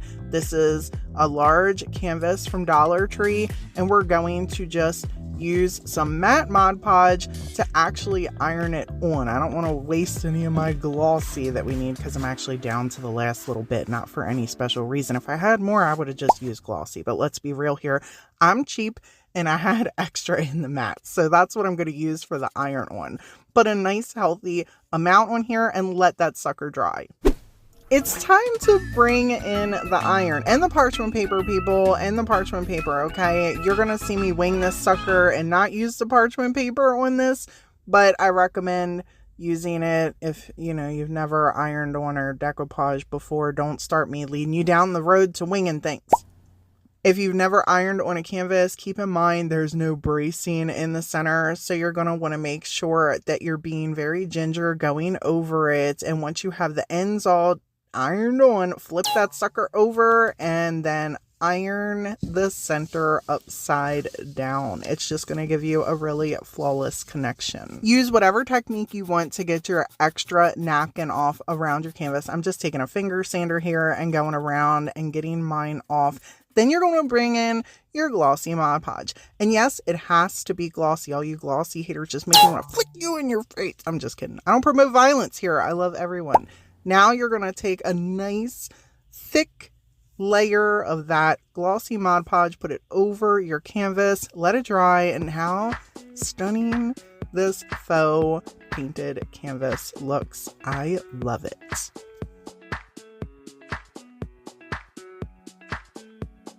Picture I got off Pinterest is a little dim, so please mind it. It was the brightest I could get it. However, you can still see how stunning this piece is, and I thought we could recreate it using the Dollar Tree frames. These are absolutely beautiful and have gorgeous details in them. Believe it or not, it's a chalkboard, and you can obviously use it to DIY however you want. The backs pop off very easily. There is no glass inside of it. So it's kind of a win-win, especially because sometimes that glass can be a little scary to mess with. In a previous video, I shared how to get the sheen off of the chalkboard aspect and decoupage it. And I had so many people like, why didn't you just use the back? Can't share too many tips without getting somebody's "it must be done this way" feathers ruffled. So today we're going to do the back. Use whatever colors you want to remix this into home decor that works for you. I'm just using white here for the base and the frame. which I actually painted off camera because it's a little tedious trying to get in all those little grooves, and took some gold gilding wax to add some highlights where those designs really pop up and are raised. There are several ways you could go about recreating the center. I decided to take this little ornate laser cut that I had sitting in my stash. I think I grabbed this from Hobby Lobby, and applying some of the same gilding wax I put on the outside right to the frame, so this way it just all matched. I really love the little ornate design of this piece, and now came the fun part. I had already taken some napkins. I did not like any of the designs that I had on my napkins for this, so I grabbed some of my TDS Decoupage paper and started taking this and just fitting it over little sections. If you're not familiar with me, I have a decoupage paper brand called TDS Decoupage Paper. I do keep links down in the description if you're ever interested.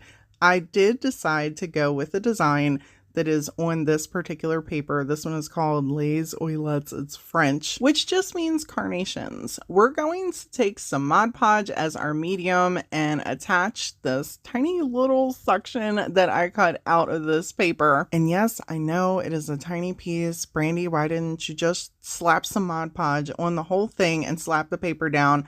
I don't know why. Probably force of habit of me just going section by section and knowing that this works for me. So, you know, my subconscious is just leading the way here. I plopped a little bit of glue around this and attached our little laser cutout, and how stunning did this turn out. This book riser I found on Pinterest could be put in so many different places in your home, and it's also extremely inexpensive DIY because Dollar Tree has a huge section of books that come in all different kinds of sizes. For this particular piece, I knew I wanted a hardback, so this way once I glued the entire book together, whatever I put on top of here, I knew it was going to be extremely sturdy. I removed the cover because I knew we were not going to need that sucker, and then grabbed my DIY paint to give this a nice white base. If you're interested, I get my DIY paint from Sammy over at Unicorn Dust Designs. I keep a link down in my description box.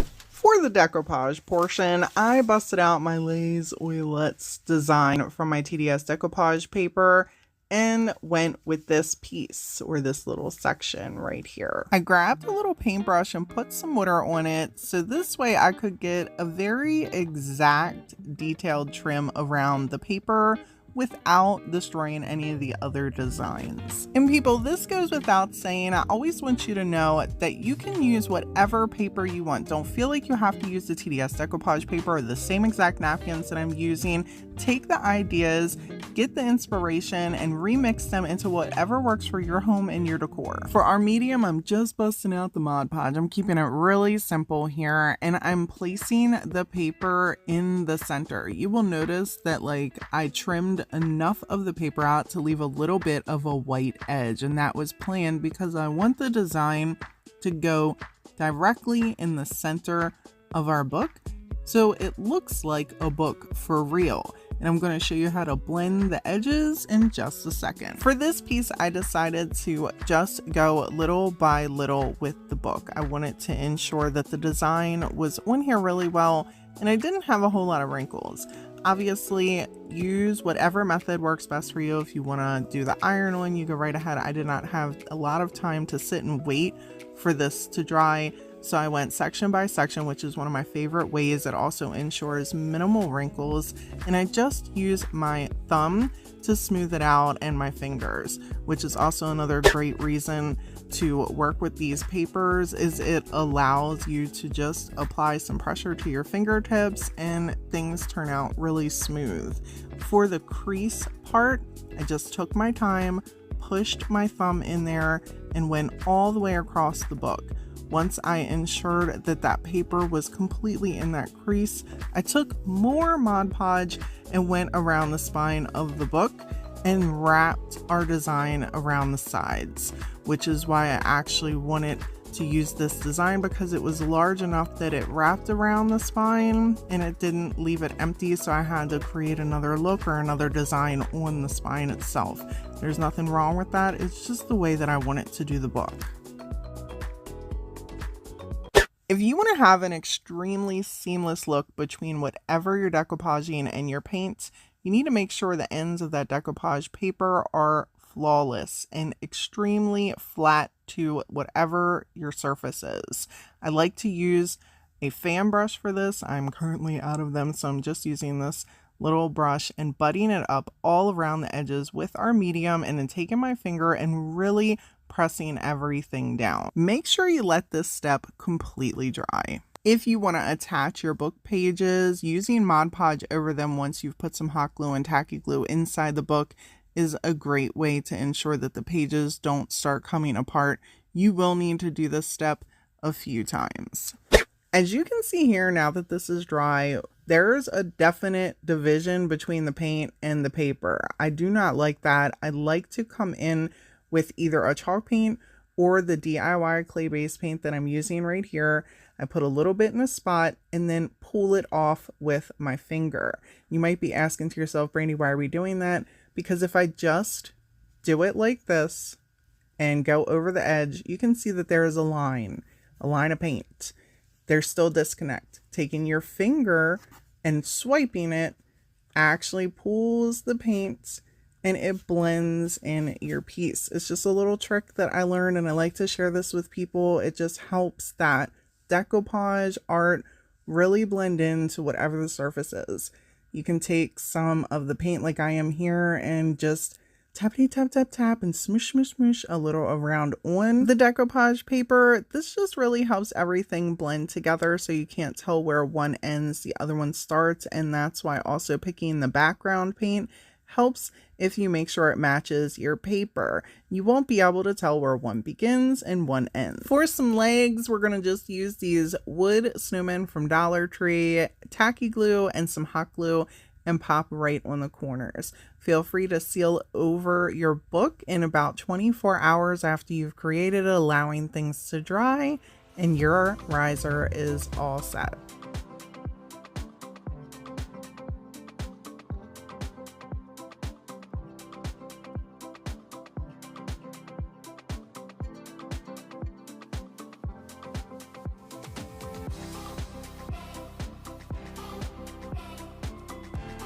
For this tabletop decor piece, you're going to need a large mason jar from Dollar Tree. Go ahead and remove that lid because we are not going to need it. And I actually have two ideas, which is going to require us to basically create a white base. And to do that, I'm going to just take some of this DIY paint in the White Swan and a pouncer and tappity tap tap tap all over our jar. And I do want to remind everyone, it's a good idea to make sure your glass is completely clean before you paint it, and to wear gloves. And that's all we're going to be doing for this, is painting it a nice solid color. You can use whatever color you want. I thought this would look really nice with the new large stems I seen recently at Dollar Tree. Check this piece out. I have seen some of these suckers go for over $10. So when I seen the large stem, I was like, we're going to grab that up, and just plopping it in a pretty jar looks stunning. In case you didn't know, white bases make perfect backgrounds for decoupaging, especially if you're doing a napkin or some tissue paper like this. This is TDS Decoupage tissue paper. It is called Large Fancy Stamps and Labels. I'm going to just take a little bit of water on some paintbrush and carefully trace out one of the designs. Whenever you go to decoupage over paint, it's a good idea to make sure it is completely dry, just like I'm doing here, and there is no chalky residue. I'm gonna just use some Mod Podge for the medium on this and a fan brush for our application. If you're not familiar with decoupage, no worries. I do have links down in the description box for a whole playlist with tons of help for you. Go ahead and check that out. Most of the time I like to say less is more, and I apply just a small amount of medium and then press in one section to get it adhered, and then continue to do the same thing. You can use different little tools to help you apply. I'm just using my finger with this paper. It's fairly easy enough to manipulate, just using your finger and pressing along the bottle. I'm not worrying too much about wrinkles. If you are, make sure you're using some cling wrap or a dry sponge to help press that out. The main reason I love using fan brushes is it's thin enough to have a small amount of medium and just go around the edges. This is really helpful whenever you're decoupaging a napkin, because on the edges it's super thin and you want to make sure that it is completely attached. It gives a really seamless look, especially if you're fraying anything and you're trying to make sure that it blends to the backgrounds. So this just helps make sure that there is a really good connection between whatever you're decoupaging and your surface. Another tip I like to share with people, if you're trying to blend around the edges, you can usually see some separation between the napkins or tissue paper, even regular paper. I like to take a pouncer or a paintbrush, even if you have a small makeup brush, and kind of get a little bit of that dry brushing going on and tappity tap tap tap all around the edges, blending out into the paint. If you want to seal this up, you go right ahead. I would wait at least 24 hours to give everything a little bit of time to cure, to ensure that there is no tearing of whatever you've decoupaged onto your piece. I was lucky enough to find some of those amazing wood looking chargers at Dollar Tree and just thought this would look like such a beautiful idea for a tabletop decor. This project is going to have you looking at bookends differently. These are 2 wood corbels I picked up inexpensively from Home Depot. Now be mindful because they can get pretty expensive. I thought they would make beautiful decoupaged high-end neutral bookends. We're going to be using this beautiful napkin that was sent to me from a subscriber to apply on here with the iron-on method. I love this napkin because the pattern is completely over the entire piece, giving me lots of pattern to work with.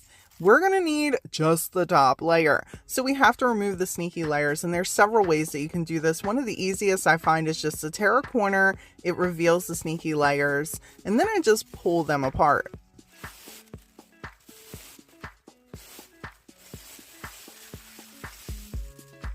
Next up, you're going to want to pick your medium, my friends. Here are a couple that I have on hand normally, but today we're going to be using Mod Podge because really it's accessible to everyone. You can even grab this stuff at Dollar Tree. Here I wanted to show you that they do have these little brackets. You can remove them if you want, but I did not. Since we're going to be using the iron-on method with this piece, you're going to want to take a nice healthy layer of whatever medium you choose and apply it to where you want to put your napkin. Get around those edges really well, and then you're going to allow this to dry. Now, truth be told, this is the worst part for me.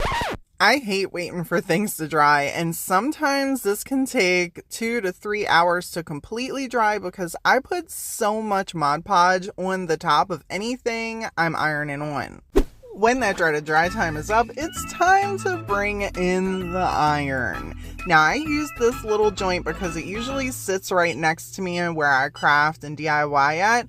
You can use whatever iron you want, and I do turn this sucker all the way up. It's a good idea to take a minute and line up your napkin before you start ironing anything on. You're not going to get a second chance at this, my friends, so take your time and be patient. Make sure it's in the exact spot you want, because once you do this, especially if you're doing it without parchment paper, see me noticing it right here? I can't play that because I was cussing.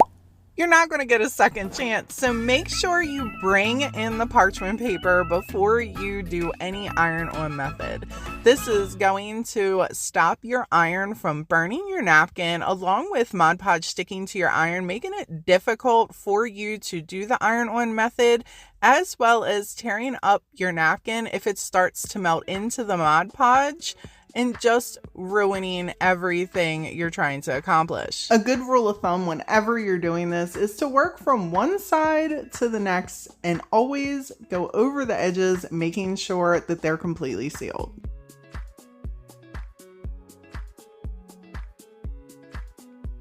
When you're happy with the attachment, go ahead and remove the excess, whatever way works best for you.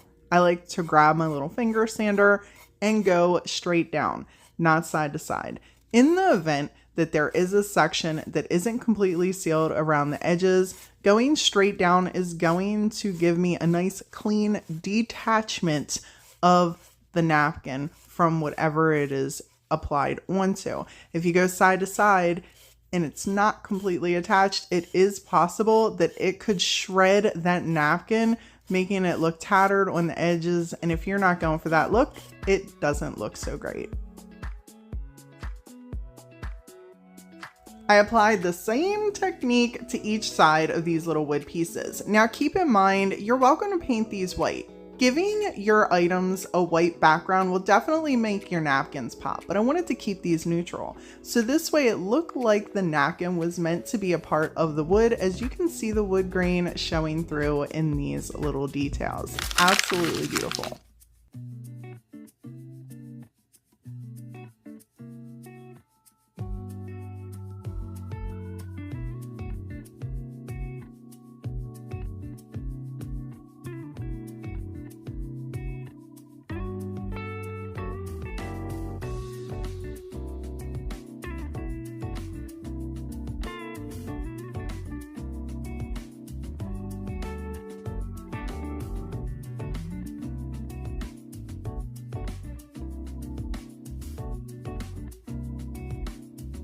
In the Dollar Tree Plus section where their candles are, they have these gorgeous, large, white, unscented candles for just $3, which personally I feel like was a steal, because on a recent trip to Goodwill, I found this dirty, crusty joint for $3.99. I mean, eventually it looked like this, but I put a lot of work in for an extra $1. For that upcycle, I used a napkin, and today we're going to use a piece of TDS Decoupage tissue paper. This print is so pretty, and if you are wanting to transform a candle and create some unique decorative decor for your home, adding some tissue paper to candle wax can really give you that effect. I like to leave a little bit of overhang with my material just to make room for mistakes. I'm using some good old Mod Podge for our medium. Feel free to use whatever medium works for you. And then I just go section by section, applying the roll and rub on method with my tissue paper and a piece of parchment paper. You could absolutely grab you a piece of cling wrap, whatever works best for you when you're applying your decoupage. I do like to use a medium whenever I'm applying tissue paper to a candle. I feel like the results are always better, and I don't plan on burning this. It's decorative, so in the event that you're wondering if you can burn this, I don't recommend that because it has Mod Podge on it. If you're looking for a technique that would allow that, taking a heat gun and melting a napkin in is a better way to get that result. It's just been my experience that if you're not using tissue paper that's as porous as a napkin, which this is not, it is 18-pound tissue paper, so it's porous but not as porous as a napkin, you're not going to get that melted smooth connection that a heat gun provides you. And for anyone looking for how to do that technique, I can put a link for that upcycle video down in the description box, which is where you'll also find a link to the DIYstruggle.com where you can check out this beautiful TDS decoupage tissue paper. I was recently asked if I had any recommendations for an X-Acto knife. I struggle with hand grip strength issues, and I know so many of you do too, and surprisingly, I didn't. So I picked this up from Amazon and I've been testing it out. Now, I can't say it's necessarily a go-to just yet, but I do appreciate how thick the handle is, and this was really easy to switch the blades in and out. And it did an absolutely stunning job to finish off the top of this gorgeous Dollar Tree DIY candle home decor piece.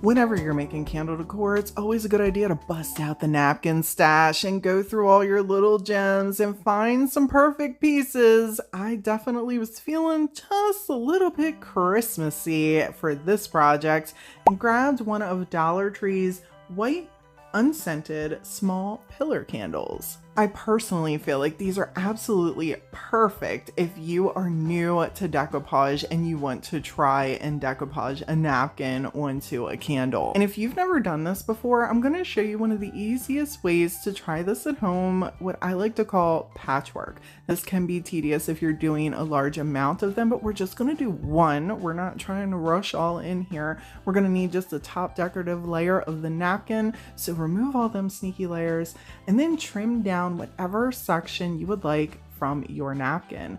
I'm just trimming down as close as I can to these little ornaments and just kind of measuring it around our candle to make sure it's going to fit exactly where we want it to fit. Next, grab you a piece of parchment paper. We're going to use this to help attach our napkin. You will need a heat gun as well because we're not going to use a medium. This way, if you want to burn it or if you want to give this as a gift, they can burn it as well. Instead, we're going to put our heat gun on low and we're going to just kind of melt that wax. You'll see how it's turning clear behind our little patched napkin piece we have on here. And you want that whole piece to turn clear. That means that the wax is seeping up through the napkin and it is catching the napkin, attaching it as it dries. I use the parchment paper to just kind of put it in place and it dries within a couple of seconds. You can absolutely do this to your heart's desire, put as many pieces on here as you would like, or do it for a whole entire napkin, which it can be a little tedious. It's always a good idea to leave a little bit of overhang so this way you have room for errors. You can trim them down and then melt around the top so this way everything is attached and it looks really nice. Now this is perfect just the way that it is, but I wanted to add a little something extra, so I grabbed some TDS dry rub on transfers and I just cut out a little Merry Christmas section. Putting transfers onto candles really depends on the quality of the transfer and the size. I don't have the best luck doing this with larger sections of transfers, but for small little pieces like this, it usually applies really well and it adds just a little bit of something onto the candle. Still kind of safe to burn. I've burned these down and the transfer itself will kind of shrivel off. But if you're going to put a medium or anything over it, I wouldn't recommend burning it.